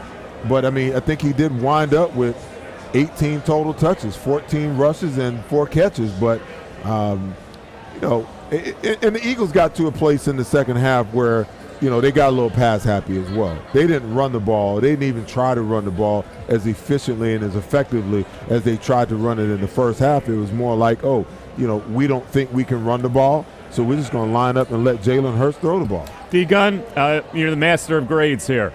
So let's go back to you with this one. The one worry that we talked about was the new offensive and defensive coordinators. How did you think that both of them came up to that? Average. I thought the offense would be a little bit more explosive, a little bit more unpredictable, especially considering that Brian Johnson has been with Nick Sirianni from day one, so he understands what Nick wants from his offense, and Shane Steichen as well. I don't think I really saw any of that beyond that first drive. As a matter of fact, I thought the offense regressed instead of progress. On the other side of the ball, I thought Sean Desai's defense picked up when it had to in the second half. So his defense got better as it went along. They made some necessary stops, but there's still a lot of room for improvement, so I'm still right around. I give the offensive side of the ball a C-. The defensive side of the ball, I'm teetering between C+, B-. John? I would say defense better than offense, Sean Desai, but I expect more, similar to Jalen Hurts out of the offense. I thought 5 new starters. Remember, 3 new coaches, not just Sean Desai, but you also have new linebackers coach, new secondary coach. I thought they did okay. Was it great? No. But the front, I think the front was really good. Jalen Carter most notably. I think he's going to be a problem. He's just going to keep getting better and better. Fletcher Cox late. They had the 2 big turnovers. Jordan Davis with the strip fumble. Darius Slade with a pick 6. Hey, with 5 new starters, I got to give them at least a B on the defensive side. Seth Joyner, I got to ask you this question about, you made a statement saying that they're not going to have the same sack total as last year. Why do you think that? Because I just think that, listen, look at how many years it took for them to break our record of 68 sacks, And there's only been, three other teams that's ever approached that number, 70-plus sacks in one season. So, those things are anomalies. It's like Nick Foles going 27 touchdowns and 2 interceptions on a whole year. That's just not going to happen again. Those things are anomalies. Now, that doesn't mean that potentially they might not lead the league in sacks again. They're certainly talented enough to do that, but they've got to find their footing.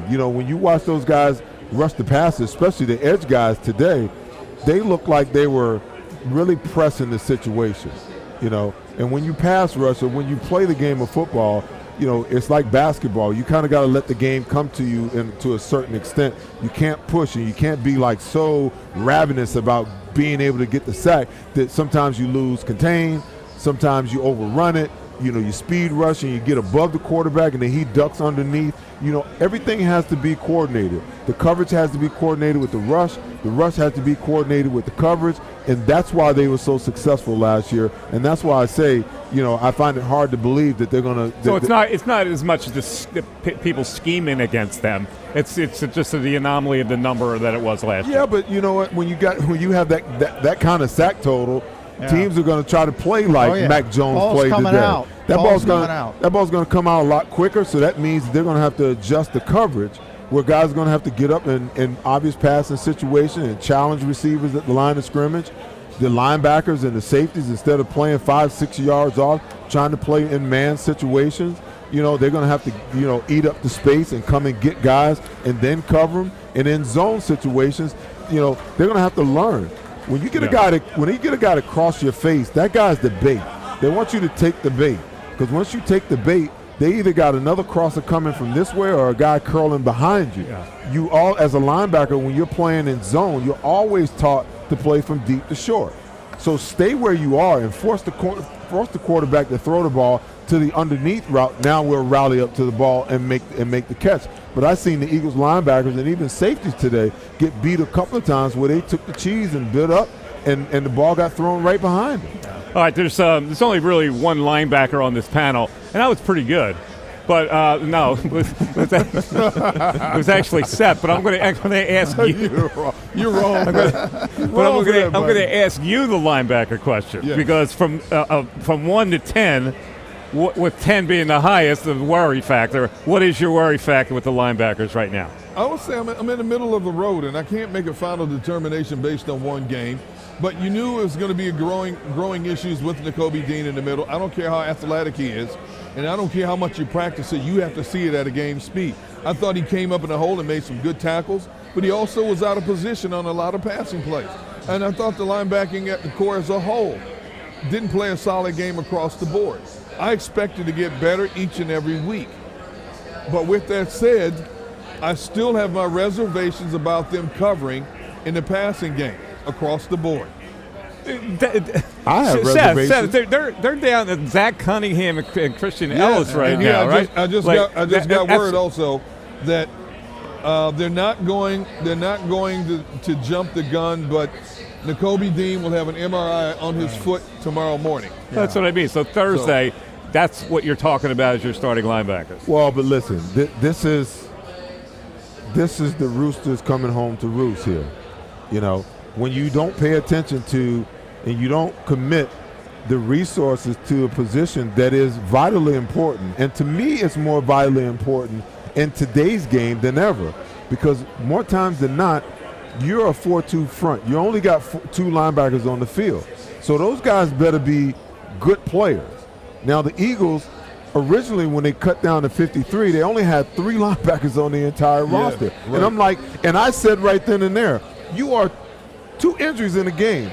away from having to play nickel or dime the entire game. Yeah. You know? Yeah. So when you don't commit the resources to go and find you a bona fide linebacker, you know, spend a second or third round draft pick on them. You know, I get it that you got to have the guys up front on both sides of the ball.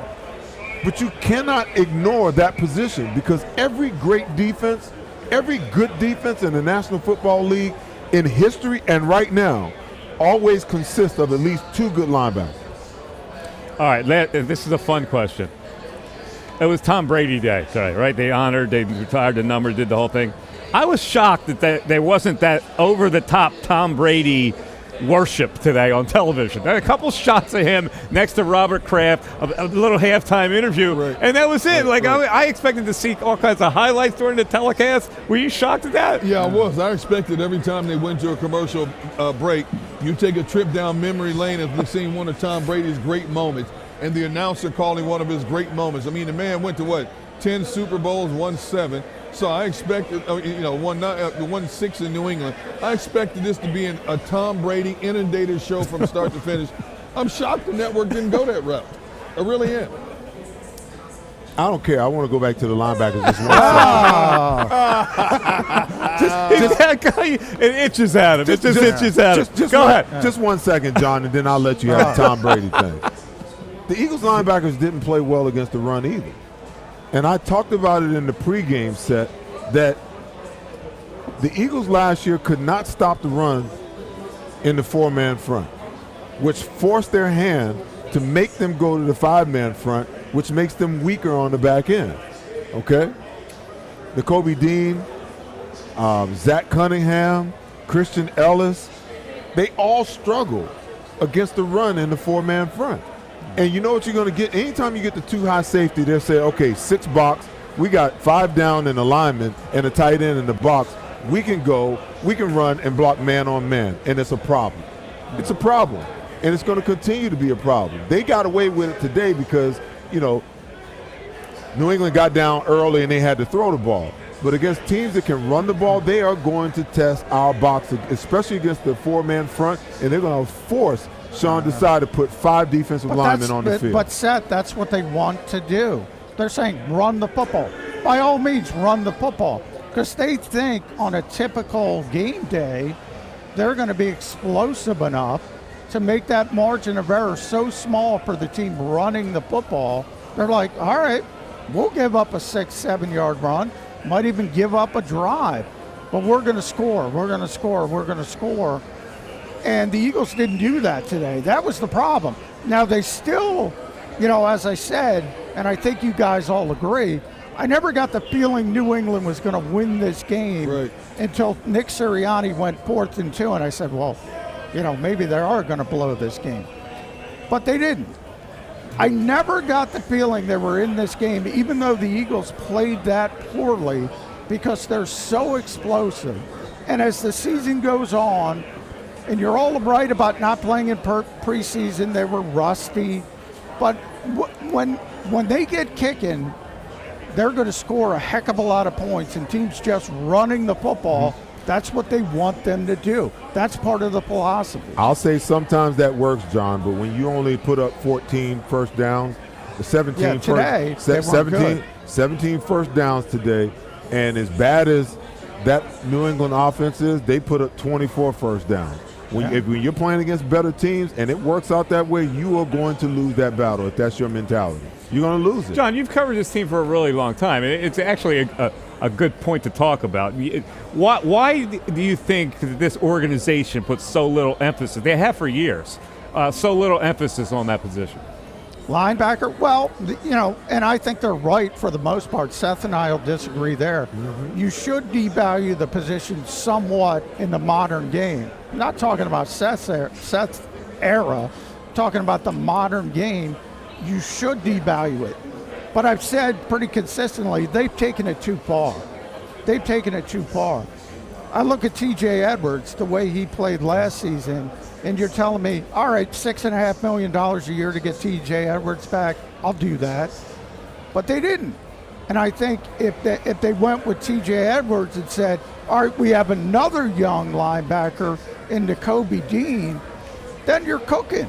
saying we got potential and we got a proven player. They went the other way, saying, we'll just go Nakobe Dean, and all of a sudden, I don't know when we're going to see him again. I don't like the thought of a boot on him after week 1 coming out. And if you lose Nakobe Dean, all of a sudden you're down to Zach Cunningham, Nicholas Morrow, Christian Ellis. They've taken it too far. They've taken it too far to evaluate the position. I agree 100%. All right, let's take a break. We have Dr. Bruce coming up to shine some more light on this Nakobe Dean injury. And we also have game balls left here on the Pond Lehocky Eagles postgame show. Live from Ocean Casino, Mike Missinelli with Derek Gunn, Seth Joyner, John McMullen, Caleb Santiago, and we're back right after this. My wife was in an accident that changed our lives forever. She was in rehabilitation for years. She had to learn to walk again. She couldn't take care of herself. We couldn't afford a nurse. We were running out of options. One conversation with Pond Lehocky changed everything. They understood what we were going through and immediately helped us navigate the legal process. We can't thank them enough. Pond Lehocky. Tell us your story.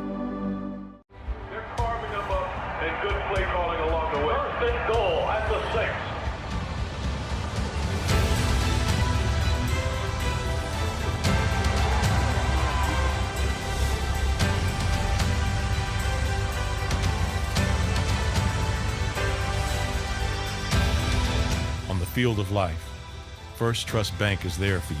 Champions on 3. 1, 2, 3. Because Philadelphia dreams deserve a Philadelphia bank. Since 1977, it's always been about you, the community, at Rafferty Subaru. And through the Subaru Love Promise, we prove we care by supporting charities like So Good Now. So Good Now helps kids in under-resourced areas by connecting them with student athletes to serve as mentors. We remove barriers so athletes can help youth in the corners of our communities where light and love are needed most. When you choose Rafferty Subaru, you help organizations like So Good Now. It's all about you at Rafferty Subaru. Some say courage is something you're born with. Others say courage is something you find. In every generation throughout history, courage has been celebrated, sought after, needed. It holds the potential for a life of impact. But what if courage isn't just something you hope for or stumble upon? What if courage is something that can be shaped at a place that inspires you, where leaders invest in you, your community believes in you, and your life becomes something bigger than it could ever be alone?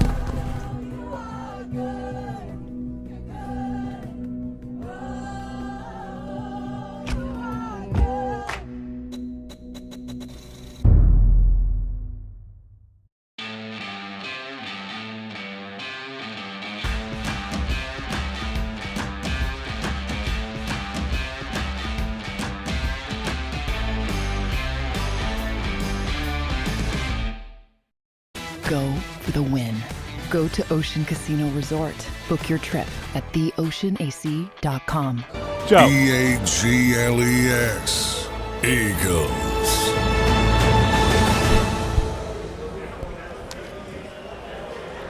Welcome back to the Pond Lehocky Eagles postgame show live from Ocean Casino. You're watching us on the JAKIB Media YouTube channel and also 6abc.com. I'm Mike Missinelli with Derek Gunn and Seth Joyner. And joining us right now for a little explanation on some injuries that may have happened in this game, the Nakobe Dean foot injury being the most prominent. Dr. Bruce Grossinger joins us. Hello, Dr. Bruce. Great to see you, Mike. How you doing tonight? Good to see you. Okay, when he leaves in a boot, what does that mean for the in the overall scope here? Well, it could really be a variety of different things. Hopefully it's precautionary. If we look statistically, it's most likely a foot strain, but the foot has many different aspects. For instance, there are toe injuries, toe fractures, the dreaded Liz Frank, the Deuce Staley injury. It didn't look like an Achilles tear, something I've experienced myself, not fun, because he was able to walk off the field. He did have a history of a prior ankle strain 4 years ago, but I think it's precautionary. They'll be doing x-rays and MRIs, then we'll know more tomorrow. What is the likelihood that he bounces back enough to play Thursday? I think very unlikely. Even if he has a grade 1 foot strain, that would be a 2 to 3 week on average injury. So regrettably, they're short an inside linebacker. They have Zach Cunningham and they've got Ellis. So I'm fearful with the short week. I don't think it's likely that he'll play. I don't think he can turn it around that fast. Doc, when you're talking about a foot strain, what does that exactly mean, strain, more so than a sprain? Well, we talk a lot about where it is. For instance, the midfoot is a place where Liz Frank ligaments can be stretched but not torn. We also have plantar fasciitis. I'm sure Seth could relate to that, playing some of the years in the league, where you could really injure and stretch the plantar fascia, which is at the heel, and that's something that's painful. That's another kind of 2 or 3 week injury. You hope that it's not a Liz Frank. There's something called the Jones fracture, which is a 5th metatarsal fracture, non-weight bearing. People can actually have a fracture. You can tape it up and come back 2 to 4 weeks later. So right now, there's a lot of speculation because all we know is he injured his right foot. He's in a boot, so it gives a broad differential diagnosis. Doc, I feel for him because, I know from experience, when you have an injury like this, a lot of times this type of injury could plague him for the remainder of the season. It's not going to be a situation where he's ever going to be 100% because, what happens in the National Football League, guys, is that, once you get through training camp, whatever little injuries and little nicks that you get in training camp in the beginning of the season, they kind of shadow you through the entire year. And the hardest thing in the world is to train yourself to get in tip-top shape to play, and then all of a sudden you get an injury, and if he's going to be out 3 weeks, his condition is going to suffer. Atrophy is going to set in certain places in his body, especially if he's got to wear that boot for, a week or more. All of these things contribute to, it meaning that he's going to be affected by this thing all year long, and therefore he's going to be, rendered less effective than what we probably anticipated him to be. Yeah. It's sad. I guess a really good example is Avonte Maddox. Last year he had a turf toe. The most common is the great toe. And for somebody like a cornerback or somebody who has to accelerate, and certainly Jacoby is a high burst, fast twitch kind of a guy, really that plagued Avonte the whole year, even through the playoffs. And that was a turf toe, and it got better and worse, and that's certainly the differential diagnosis. When you're looking at from the doctor's standpoint and orthopedic standpoint, when you're looking at a game, what do you look for as far as injuries popping up? How do you view a game from your vantage point, which is like more than a fan? You're a guy who's looking at people getting crunched out there. Yeah, well, I guess we were watching Blankenship today. We were watching together, and you just see him literally get crunched. You saw him slide to make a tackle. He was down a little bit, and you wonder, he could have injured his shoulder, could have been a slight concussion. Luckily, he popped right back up. He might have had the wind knocked out of him. We remember last year, Josh Sweat, he was down, and we didn't know whether it was a concussion or a stinger. And when I interviewed him at the Super Bowl, he said, Bruce, it wasn't a concussion, it was just a neck. I said, Josh, we couldn't tell because we looked at you, you were down and you weren't moving. So I try to differentiate. I try to also watch the replays and also try to use my knowledge of treating people, especially now, hoping that it's just a strain, hoping it's not a Liz Frank, and it doesn't look like an Achilles tear. That's the worst thing. The Achilles tear would be being out for a year. And the fact he walked off, I think it's very less likely to be an Achilles tear. Did you see anything else out there that resembled any kind of an injury of guys getting nicked up? Not really. We looked at Zach Cunningham. It looked like maybe he got nicked up at one point. Yeah, I would say it looked like a little nick. At the end, Bradbury, I thought he was just taking a little extra time. It might have been a cramp. But sometimes players, and Fletcher Cox especially, sometimes at the end of the game they might go down, they'll be out of play. And so that is hard to distinguish from an injury. But when you see him walk off, and with Fletcher, he's very good at doing that. And Bradbury seemed to walk off. So a lot is if they don't look at the tent, let's say no, there's so many medical people out there. So if nobody even approaches them, then I kind of infer that it's not a bad injury. Doc, I don't want to make too much of this, but something that we should keep looking out for. Go back to training camp when Nolan Smith jokingly said, hey, sometimes my shoulder works, sometimes it doesn't work. We also saw them keep Nolan Smith out of practices in training camp for like 4 consecutive days. It's the problem he had when he was playing at Georgia. So with that said, what are we looking for? What should we be looking for with this shoulder? Is it just one of those things? We always talk about athletes who have fingers once they've dislocated them. They're susceptible to popping in and out. There you go. Popping in and out. That's ice hockey right there. So what are we looking at when we're talking about a Nolan Smith type shoulder situation? Well, I guess the best word we could say is laxity. So as shoulders, they're especially in an athlete, there's a little laxity. So at times, I'm sure you've experienced where you pick up a heavy weight, you can just feel a slight movement. Yeah. So I believe that's a little extra laxity, and he's got to work hard in keeping it tight. There's a way to do that with power bands and stretching and different things. So I think it's not a full dislocation, but there's a little laxity. There's a little play in the shoulder, and I've heard athletes describe that. That's the best I can say. Yeah. It's something you can play through. It's almost as if you have a gate that's a little loose, but the door doesn't fly off. Okay, all right. All right, that is Dr. Bruce, always reliable with some great injury news. Kobe Dean probably is not going to play Thursday, which puts the Eagles in a really precarious position at that linebacker side. We're going to come back. We're going to review this game from quarter 1 on, because there's a lot of things we need to look at in this game and how the Eagles pulled this off and survived a 25-20 victory in New England today. It is the Pond Lehocky Eagles postgame show live from Ocean Casino, and we're back after this. Go for the pulls and the pools. Go for the oohs and the ahs. Go for the bubbles and the bubbly. Go for the story and the stories. Go for the win. Go to Ocean Casino Resort. Book your trip at theoceanac.com. The greatest fans on earth. It's a bold statement, but would you expect anything less from Philadelphia? 58 years of heartache creates a toughness, a grit, a resolve not found in most. Sure, our prayers were answered, but now that we've had a taste, we're looking for more. Pond Lehocky, official partner of the Philadelphia Eagles.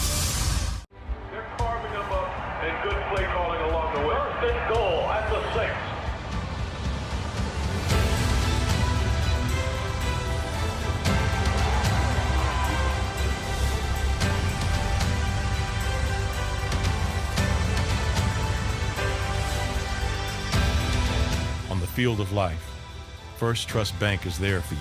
Champions on 3. 1, 2, 3. Because Philadelphia dreams deserve a Philadelphia bank.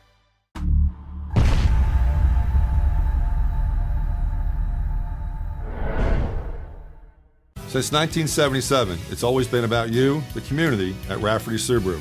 And through the Subaru Love Promise, we prove we care by supporting charities like So Good Now. So Good Now helps kids in under-resourced areas by connecting them with student athletes to serve as mentors. We remove barriers so athletes can help youth in the corners of our communities where light and love are needed most. When you choose Rafferty Subaru, you help organizations like So Good Now. It's all about you at Rafferty Subaru.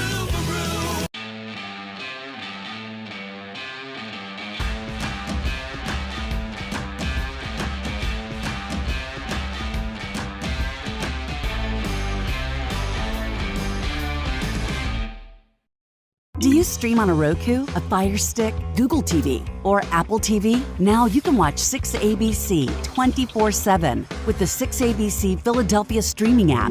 Watch Action News live. And the big story on Action News? Plus special programming, breaking news, and severe weather updates. Tremendous amounts of rain. Always on. Always the news team you trust. Watch 6ABC 24/7 on your streaming device. Search 6ABC Philadelphia and start streaming today. EAGLES, Eagles.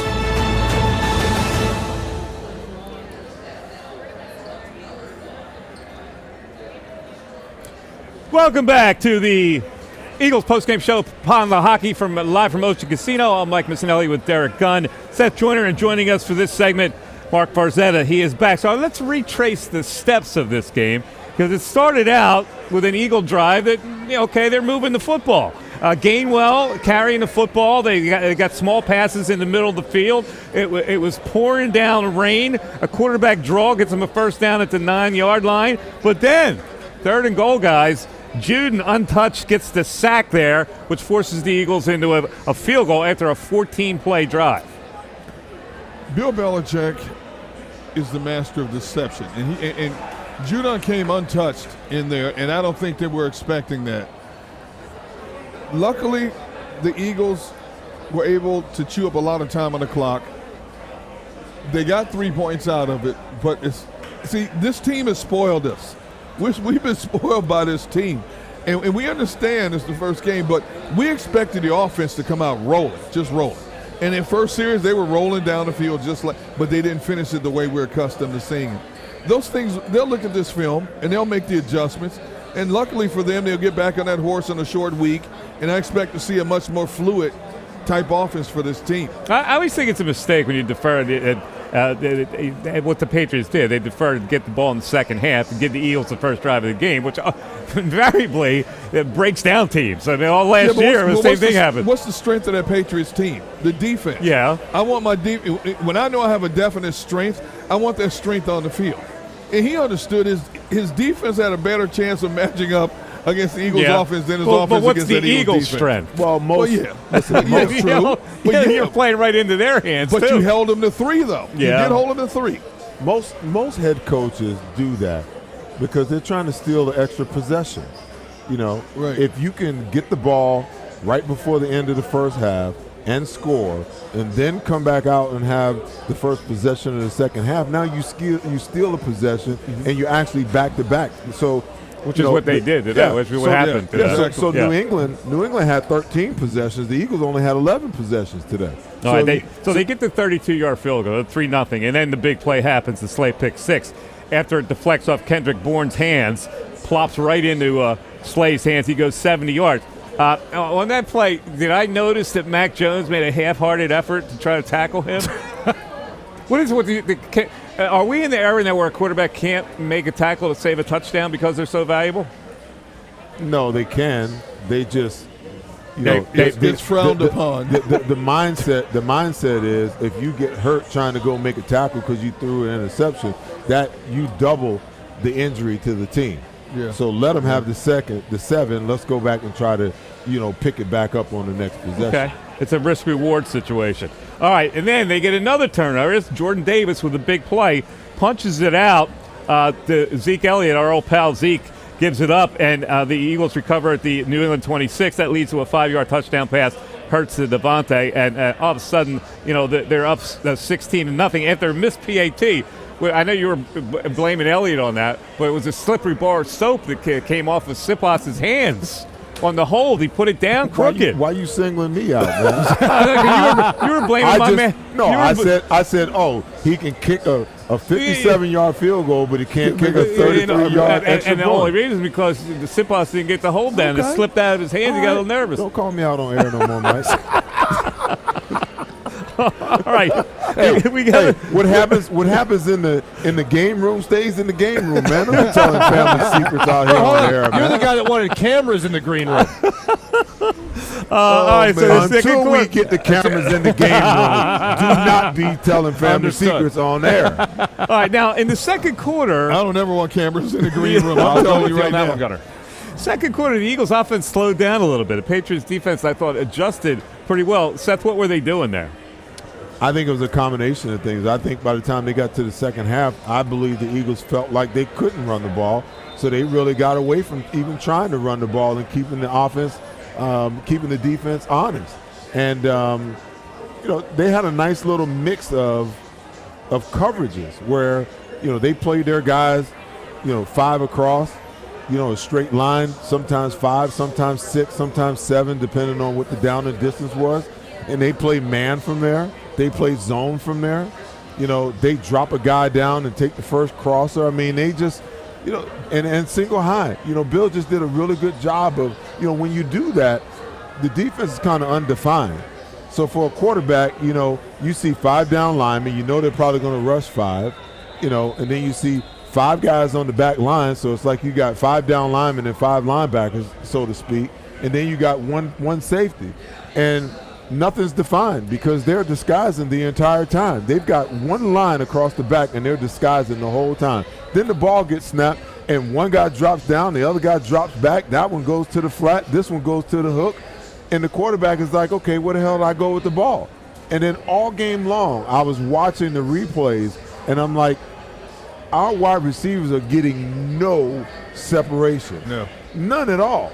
And in a lot of situations. And that's really that's uncommon for this offense. I mean, think about this. When was the last time we saw Jalen Hurts flushed out of a pocket with the kind of frequency he was today and pat the ball? He couldn't run it because somebody's standing there waiting for him. How many times did he throw the ball away out of bounds out of frustration? More so than we're accustomed to seeing. So give credit where credit is due. There was a play, it's kind of overlooked now, but I wrote it down because I like more of an aggressive attack. They had a 3rd and 10 deep in New England's territory, and they gave up the possession with a run up the middle for 2 yards on that play. Did you expect them to take a shot, Farsi, on a 3rd and 10 there? I mean, to trust your quarterback who was almost the MVP last year? Look, make a play? had that first play where you had the 3rd and long where Jalen Hurts had the rush for the first down, and that was a great play. But on that particular play, I was expecting a little bit more. I was gave up the possession. I was expecting to see some of that aggression that we had seen in years past with Shane Steichen and Nick Sirianni. You didn't necessarily see that today when it came to Brian Johnson and Nick Sirianni. You have the weapons here on the offense to try to pull off something bigger and not just take a shot, but actually make a play happen for this offense where you had an opportunity to swing momentum back to your favor. And instead, they more or less punted on that play. They did, and they punted 4 straight times. And so with 2:33, New England takes over at the 37. They used the middle of the field. They were victimized in the linebacker area and the safety area. And then finally, a great throw by Mac Jones gets Kendrick Bourne. 10 completions in a row for Mac at that point. Seth? 16-14, they creep back in it. It was a confluence of things because, early on you saw Sean Desai bring some pressure. And it's different than blitzing. Pressure. He brought Christian Ellis. He brought Nakobe Dean a couple of times. So even when they were in their 4-man front, he would bring an extra guy. And that was the essence of their pressure. But they did a poor job of disguising it pre-snap. Matt Jones picked it up and just dinked the ball off or got it out of his hand really quick. So then as the game progressed, he became more and more less aggressive than he was in the first half. So therein kind of tells the story. When the pass rush isn't getting there the way you expect it to, and it wasn't, and then you start bringing pressure and you can't disguise it well enough, or you bring it and they still have a way of picking it up, then that kind of pushes you back to being a little more conservative. I'm pretty sure Nick Sirianni said, hey, that's 2 first downs. Okay, you came after him twice and you didn't get there. Let's dial this thing back and let's bend but don't break it. Here's where I see the Bill O'Brien direct effect on Mac Jones. Mac Jones did a very good job, and once he felt the outside pressure, instead of tucking and hitting the turf, he did a very good job of sliding up, sliding left, slide to the right to avoid the guys coming at him, which bought him time to get the ball down the field, especially once that offense got in the groove when he started completing 10 consecutive passes. You didn't see that from Mac Jones last year. He was so confused with the coordinators he had taking care of him last year. But Bill O'Brien is very good at identifying a young quarterback's strengths and playing to it. Mac Jones doesn't have the strongest arm, but what he is, he's a very smart quarterback. Go back to his rookie campaign. I mean, he set a rookie record for quarterbacks with 300-something consecutive attempts without throwing a pick. Kid was ascending. All of a sudden, you bring in Matt Patricia as your offensive coordinator, and all of a sudden he tailspins. Now you bring back a quarterback guru. That's going to help this Patriots team overall in the long run. You can see those traits where he's getting back to what he was as a rookie. Yeah, you definitely saw the difference in coaching for him and how much more comfortable he looked in that pocket and manipulating the pocket today. But the interesting thing for me was how he did face the blitz, because I felt like today we did see a lot more blitzing from Sean Desai versus Jonathan Gannon from a year ago. And Seth, what you were pointing out, disguising a blitz, I wanted you to explain this one thing, because we did talk about it and it did happen in the green room. It was the Reed Blankenship blitz that he had in the second quarter. And he was late arriving, and that's putting it kindly. But he was coming up from the safety position, full run, full steam ahead to try to get into the backfield. And they still were able to complete the pass downfield. I looked at you at that point and I said, was that a blitz? And you kind of gave me this look like it was supposed to be. How did that play unfold? Because that seemed to be one that was late developing. Because, there are these delayed blitzes where you bring the safety, where you give him the look, and on the snap of the ball, what you're hoping is the quarterback's read is right to left, and you get there while he's trying to read through it. But the problem is, Mac Jones was getting the ball out of his hands. Yeah. So if they would have shot him out of a cannon from where he was standing, he would have never got there. I mean, there were times where there was one time where they sent both linebackers on a delayed blitz. They didn't even get close to him, But you kind of got to pick your poison, And the Eagles never really got in a situation where they got him in third and long. That's where you run that type of blitz. And to Sean Desai's credit, he ran a couple of run blitzes. I mean, you saw Nakobe Dean take a gap sometimes. There's nothing wrong with that. I like that, because that gives that on film gives other offensive coordinators and other head coaches something to think about and something to wonder about as the game progresses and in your game plan. So, sometimes you win, sometimes you lose. You can't play it negatively all the time. But I think that if Sean Desai is going to dial up some things, that I feel like he's got to be, they better succeed. Because if they don't succeed, Nick Sirianni is more bent towards not being aggressive, and he probably doesn't have a problem telling him to dial it back. Here's one thing, though, that the Eagles defense did much better in the fourth quarter than they did the previous 3 quarters. They got better push in the middle, which didn't allow Mac Jones to be able to step up and throw the football. And once they contained him on the inside, he had nowhere to go. That changed the complexion of how he was surveying the situation down the field. D-Gun, the one thing that's going to change this year as far as their pass rush is concerned, they're going to consistently get a push up in the middle. You're going to have with Jalen. Yeah. And also I think Jalen will inspire Fletcher Cox from time to time. Milton Williams played well today, I felt. So I think that with the rotation that they got, even Jordan Davis had a half a sack today. Yes. So I think with the wealth of defensive tackles that they have, the one thing they're going to do is they're going to be able to push the pocket. The guys on the edge are going to have to be a little more disciplined about how they rush. I saw Josh Sweat run past the quarterback and let Mac Jones step up in the gap today, where that if you don't beat that guy on a speed rush right now within 2 yards, then you got to throttle it down. And once you get even, this upfield shoulder gets even with the quarterback, you got to stop and work back under, because the quarterback can feel you there. And once he feels you get above him, he's automatically going to step up under. So if you just stop right there and reverse, you're going to fall right into sacks. But they got to be a little more disciplined about the way that they rush on the edges, because all year long, they are going to get pushed. Yeah. All right, now we're in the third quarter, and the Patriots get the possession, right? And the last thing you want to do is give up points there, because they had scored to go into halftime. And they get them the punt. And the Eagles start to move it a little bit, and a couple things derail them. Mailata with a hold on that situation. I didn't think he played that well today. And then so that drive derails, and they get Elliott out there for a 56-yard attempt. The clock runs down to the point where they have to call timeout there. Now, how does that happen? Play calling.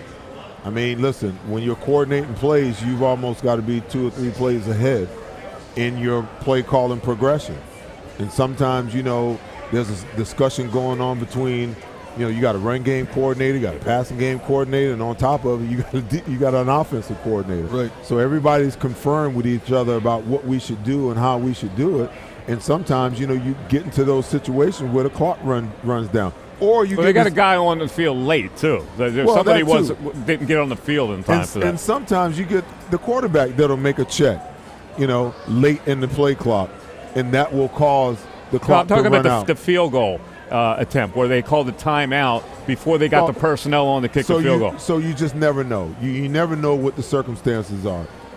Maybe Sua Peta, was getting some water over there and didn't know that they were running the field goal. He was the guy that came on late. I'm just saying. Yeah, he came on late. Or he could have been, the normal guy that's supposed to be in there. He could have been his backup, And while he's over there, chatting and having a conversation, on the sideline, they're like, who's backing up so-and-so over here? I mean, it happens, man. It happens. All right, so the Patriots, after that, got a decent drive going. They get a couple holding penalties. One on Hunter Henry, I thought was a really bad call there. That one really wasn't a hold. It was a gift. Yeah, it was the Eagles got a gift on that point. So now we go into the fourth quarter, and the Eagles on a 3rd and 7, incomplete to Goddard. That was the target that we're talking about. They were incomplete on that. Field goal attempt is 48 yards, and he doinks it in to make it 22-24. And this is where the injuries crop up. Nakobe Dean is now out of the game, and so this sets up the last part of this game where, listen, they get a 51-yarder to make it 25-14. I came down here. I'm thinking, all right, it's over. Let's talk about what we're going to talk about in this postgame show. And all of a sudden, what happened? I get off the elevator and I look up at the screen. I see the Patriots have the ball, and I'm thinking, are they replaying some scenario from the game earlier? And guys standing behind me goes, "Hey, D-Gun, Jalen took off and ran and fumbled. He got hit pretty good and fumbled the football." I'm like, what? And I'm thinking, if they go in and score here, we got ourselves a ball game. It happens. Yeah. It's a wet surface. It happens. Both teams have turnovers. Luckily, it did hurt the Eagles. Gunnar, I understand. It happens. Fumbles happen. Yes. You run the football. Yes. Is there in any universe, any stratosphere where that should have been the called play for Jalen Hurts to run a draw on that play? No. And that goes back to questionable play calling and your new offensive coordinator growing and evolving. We looked at some questionable calls in this game today. It's easy to be a lounge chair quarterback. Yeah, but that's one of the things immediately. That's obvious. That's quite obvious. And then, look, I know Jalen Hurts is always going to fight for every play, and he's going to have that kind of never-say-die attitude, right. And that's great. It's one of the things you love about it. But he is usually a more heads-up player than that. He had yards. He got yards. Yes. Get down. Yes. Just quit while you're ahead at that point. Absolutely. Trying to go for the extra yards at that point didn't make any sense. So the question is, what was the play? Because I was on my way down, coming down the steps right here, and I'm like, I get down the steps, I'm like, what the hell? How did they get the ball back? Just that quick. So a lot of it all depends on the play that was called, because the thing you got to realize, too, is that when they call an RPO or they call a read option, okay, Jalen Hurts is reading the situation. Was it a call quarterback draw? I don't know, because I didn't see it. Or was it a true RPO and the intent was to force Jalen Hurts to run? From Nobody what it knows. looked like, and you're right, this could be something totally different, but from what it looked like, when we've seen Jalen Hurts run quarterback draws like we did in the first quarter tonight, it looked just like that. Okay. It looked just like that. By the way, before they made it 25-14 on the 51-yard field goal, the Patriots go for it on 4th and 8, which I thought was a questionable decision. 53-yard field goal. They could have used those points at that point. They do get the first down because Hunter Henry makes a one-handed snag for the first down. Then they get to the 17 with 9:32 left, Seth. And rather than kick the field goal, they go for it on 4th and 3. Am I missing something here? Analytics, man. It's like we talked about it earlier. If they kick the field goal there, then when Jalen turns around and fumbles that ball, they're in position for another 3, which gives them the lead by 26 to 25. Yes. So it's like, I'm sure these coaches, when they're in the locker room with their hands in their head, like Bill Belichick probably was after this game, he probably thought to himself, if I coulda, shoulda, woulda, I see. Here's my problem. Bill Belichick is maybe Old the best. school. And I'm going, okay, at that point, does he not see the value of 3 points? Like, would he defer to some analytics guy that you got to go for it there? That's what I don't understand. Andy Reid did the same thing on Thursday night, man. He did the same thing. they had 4th and 25 with 3+ minutes left on the clock. Yeah, he was confused there. And three timeouts. Okay, yet they went for it on 3rd and 25. Punt the ball, and rely on your defense and take advantage of your 3 timeouts to be able to get the ball back for your quarterback. But you're asking Patrick Mahomes to do the virtual impossible when your wide receivers, just have proven all night long that they couldn't catch a cold, butt naked in the igloo. Playing with oven mitts on. All right, let's take a break because we have game balls coming up a little bit. Kayla will be back with us to give up game balls. And, of course, the thing about game balls is whether our producer, Joe, can always get the game balls on the set in time. So this is a new year. Last year he didn't bring the game balls. Oh, we don't have the game. We don't have the. I was about to say I don't even see any game balls. What are we doing? Are we giving air? What are we doing here? We're giving air balls. Well, there you go. Can we give game bottle of water? Now there's no way to get the balls on the set in time. We know that flat out. Let's take a break. It is the Pond Lehocky Eagles postgame show live from Ocean Casino. We're back with no game balls after this. Philadelphia fans, we're cut from a different cloth. Born into a brotherhood and bonded to our team for life. We believe anything is possible because we've witnessed the impossible. While we may be from different neighborhoods, come Sunday, we are one, and we will be heard. Pond Lehocky, official partner of the Philadelphia Eagles. I get scared sometimes. Of a lot of things. Joining in. Decisions. The dark. The dark. But I once heard someone say, but as I always say, it's okay to be afraid. As long as you face the fear. And keep moving forward. Wherever you are in life, count on the name trusted in insurance for over 80 years. Independence Blue Cross. Go to get your game on. Go for the beers. Go for the cheers. Go for the hit. And the hits. Go for the stakes and the stakes. Go to get your parlay on. Go to get your party on. Go for the scene. Go for the screens. Go for the gallery. Go for the win. Go to Ocean. Visit theoceanac.com to plan your visit.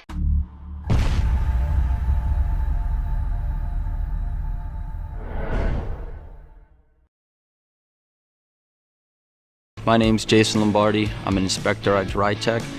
At DryTech, we offer 3 major services. The first one being basement waterproofing. The second service we offer is foundation and structural repairs. And then the third service that we offer is mold remediation. If you feel you are having a waterproofing issue, give DryTech a call or check us out online.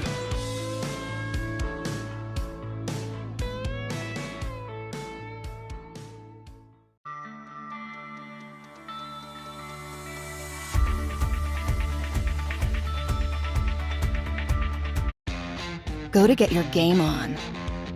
Go for the beers. Go for the cheers. Go for the hit and the hits. Go for the stakes and the stakes. Go to get your parlay on. Go to get your party on. Go for the scene. Go for the screens.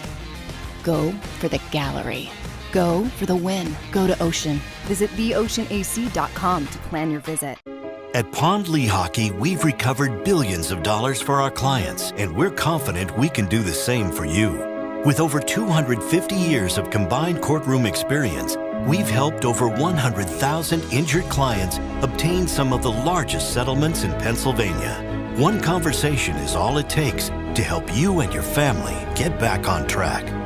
If you've been injured in an accident, give Pond Lehocky a call.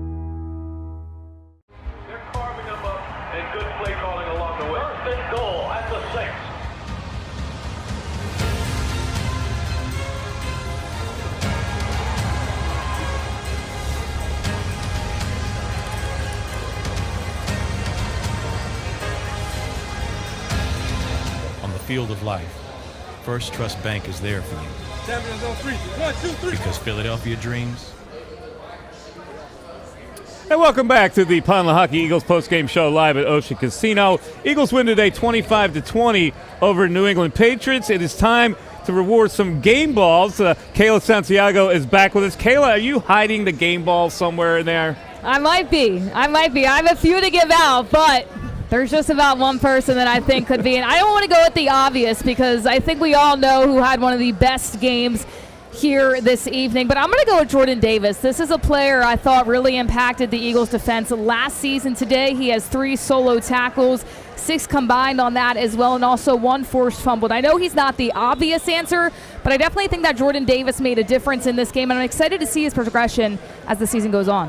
All right, by the way, the game balls are brought to us by Colony Pools. You can check them out online at flywithcolony.com. All right, D-Gun, who are you giving your game ball to? All right, don't be shocked I'm giving the game ball to Jake Elliott. He missed an extra point, but he had 56, 48, 51-yard field goals in inclement conditions. That's not easy to do. He doinked one off the upright. I mean, that's nine critical points in this game, which was a very sloppy game on both parts. Jake Elliott gets the kick up his heels. He gets my game ball. I'm just going to kick it back to you because I'm on the same track. There you go. See? Brilliant minds think alike. You stole my thunder, so. I ain't not in good conscience can give a game ball to a kicker. Yes, you can. I just can't. 12 out of 25. I get it. 12 out of 25. Come on, Mike. He was almost perfect today. He's a great kicker. I just can't give a game ball. It's against my credo. Oh, it is. It's against every fiber of my being to give a kicker a game ball. I just can't do it. I can't do it. I got to give a real football player the game ball. So here's what I'm going to give it to. If he would have made a kick to win the game, would you still have that sentiment? Yes. Really? Yeah. I just listen. They're a necessary evil. But especially like I have Seth Joyner on my set here, Seth, right? I have Seth on the set. I have a chairs next show. I have a real football player on the set. I can't, in good conscience, give a game ball to a kicker when I have Seth Joyner on my panel. I can't do it. Seth Joyner just gave the game ball to the kicker. I don't know what happened to you. You this trip you went to in Italy. You spent 7 weeks in Italy. You softened up. For crying out loud this summer. I don't know. Hey, but I'm down 30 pounds. I know. It's hard to believe. I resent that. Goes to Italy, eats pasta every night, loses 30 pounds. I don't know how that's possible. He was eating wheat pasta. But in any event, Kenneth Gainwell established something early for them. So he only had 54 yards, 14 carries, but they used him a lot. He's established himself now as the main guy. So I'm gonna have to give him the game ball. Kenneth Gainwell. He was the lead guy tonight. Thursday night's a different matchup. Well, who's the lead guy? DeAndre Swift was missing in action today. It could be DeAndre Thursday. It could be Boston Scott. We still don't know why Penny was inactive for this game. It could be Penny on Thursday. Not going to give a guy who has not going to be Penny. 74 total combined yards and no touchdowns a game ball. You just trying to be disruptive. That guy didn't affect the win or loss column in the least little bit tonight. 74 more yards than Elliott gave. I can't play. He had 9 points. He had crucial field goals in this game. They decided to go for. Kaylee, what are you talking about? Kayla, I could have went out there and did what Kenneth Gainwell did today, and we still would have won the game. All right, hold up now. Stop lying. No, you couldn't. No, how about? I couldn't either for that, man. Honorable mention, though. What about Jalen Carter? I thought somebody was going to say him tonight. He didn't First career sack how about as a rookie. A.J. Brown had 79 yards on 7 catches. Did he score? No. How many points did Elliott score? Enough to win them the game or help. Me into giving a kicker the game ball. What the hell? If you game ball. All right, I'm telling you right now, if you separate it, okay, Jake Elliott scored more points than the offense or the defense today. All right, you convinced me. Jake Elliott gets the game ball. All right, let's get a little look ahead. We'll start with Thursday night. This is a tough turnaround for both teams. Now, the Vikings lost at home. That's got to kick them in the pants a little bit, and they lost to a bad football team. So now they come in on Thursday night. Have the Eagles ironed out some of the things in today's game where they would come out and respond on Thursday pretty well? I think that they will, because if you go back to last year, even last year when they had a bad outing, they always responded positively the following week. And I would think that Nick Sirianni will crack the whip this week, even though they can't get physical in practice, and they're going to be doing a lot of walkthroughs and a lot less work. They probably won't be on the field a whole lot. I get the sense that they'll be able to execute in all phases quite a bit better. And that the link is going to be rocking on a Thursday night, baby. You know that. My concern is who's playing the middle in the linebacking position. More than likely, it's not going to be Nakobe Dean, which means the middle left field is going to be open more so. I'm less worried about it, D Gun, because and even though because Justin Jefferson has 7 receptions out today for like 150. He had 150. 9 for $150. Okay. Yeah. And they just signed. What is the T.J. Hawkins? T.J. Hawkinson. They just signed him to the richest contract for a tight end. Yeah. I'm worried about that, but I'm not worried about their run game as far as the Eagles are concerned. So that means that they can add some resources to being able to get that under control. And I think that Sean Desai is smart enough, tactical enough and creative enough to be able to take away. They only got 2 weapons. They really only got 2 weapons. They got a tight end and they got, a wide receiver. Well, they got the first-round draft pick, Jordan Addison, also, the wide receiver. Yeah, but, he's a young guy. He's a rookie. Yeah. Last year, they rolled up in here, and we basically did something that nobody else all season last year could do. Yeah. We shut Justin Jefferson down. Yeah. So I feel a lot better about us going into Thursday night and having the ability, to handle this football team. I think the offense, too, you need to get Dallas Goedert in the offense. And honestly, I'm not super worried about that. I know it might look like an issue in week 1, but if you think about last year, Devontae Smith barely had any touches in week 1 and then was able to get in the system more and more as the season went on. So if you can really get the offense going, fingers crossed for the Eagles that it's a little better weather and it's not raining out there. I think if Jalen Hurts can get to his weapons, I think it's going to be a sealed deal for the Philadelphia Eagles. And I think a big thing where he didn't get there today, they didn't have preseason games. He was a little bit rusty coming out there. A short turnaround now. Let's see if Goddard can get involved. First play of the game, I'm calling his number. Goddard. Just like the old T.O. days. Okay. All right, yeah. The old T.O. day. You had to get the ball to T.O. to get him alive. First play of the game goes to Goddard. Get him alive. Play action pass. Yeah, go deep. Run all hooks and send him right up the field. I like it. All right, let's close it down. Eagles win 25-20 for Derek Gunn and Seth Joyner. And Mark Farzetta popped his head back in there. Who's And Kayla Santiago, her first day with us. Kayla, nice job. Very nice. Thank you. How did it feel? It was great working with you guys here Welcome today. to the I'm crew. happy that the Eagles put out a win. It wasn't pretty, but a win is a win. And I hope that we can talk about a little bit more positives in week 2, which is just 4 days away. Yeah, they won, and we're all grumbling. I know. No, We're all upset. grumbling. They won. We're analyzing. All Who's got photobombing over here?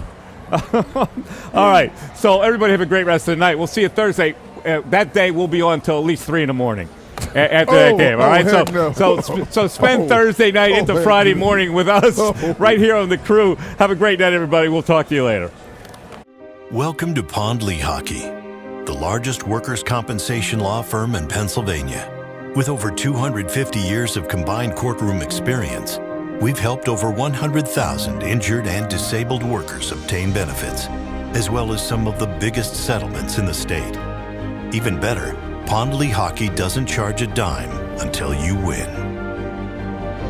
If you've been injured at work, give Pond Lehocky a call.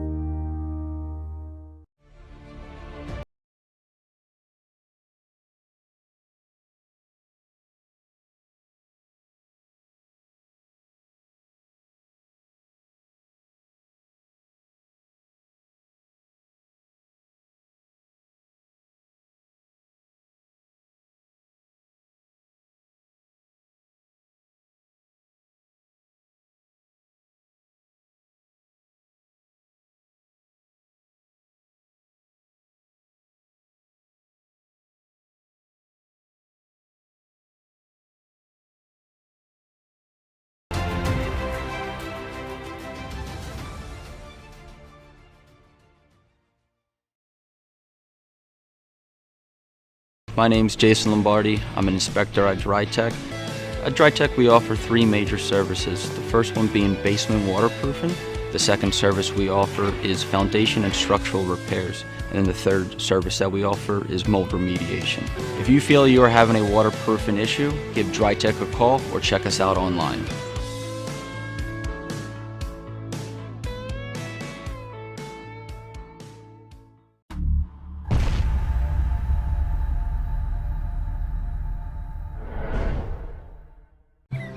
I get scared sometimes. Of a lot of things. Joining in, Decisions, the dark. the dark. But I once heard someone say, But as I always say, it's okay to be afraid as long as you face the fear. and keep moving forward. Wherever you are in life, count on the name trusted in insurance for over 80 years. Independence Blue Cross.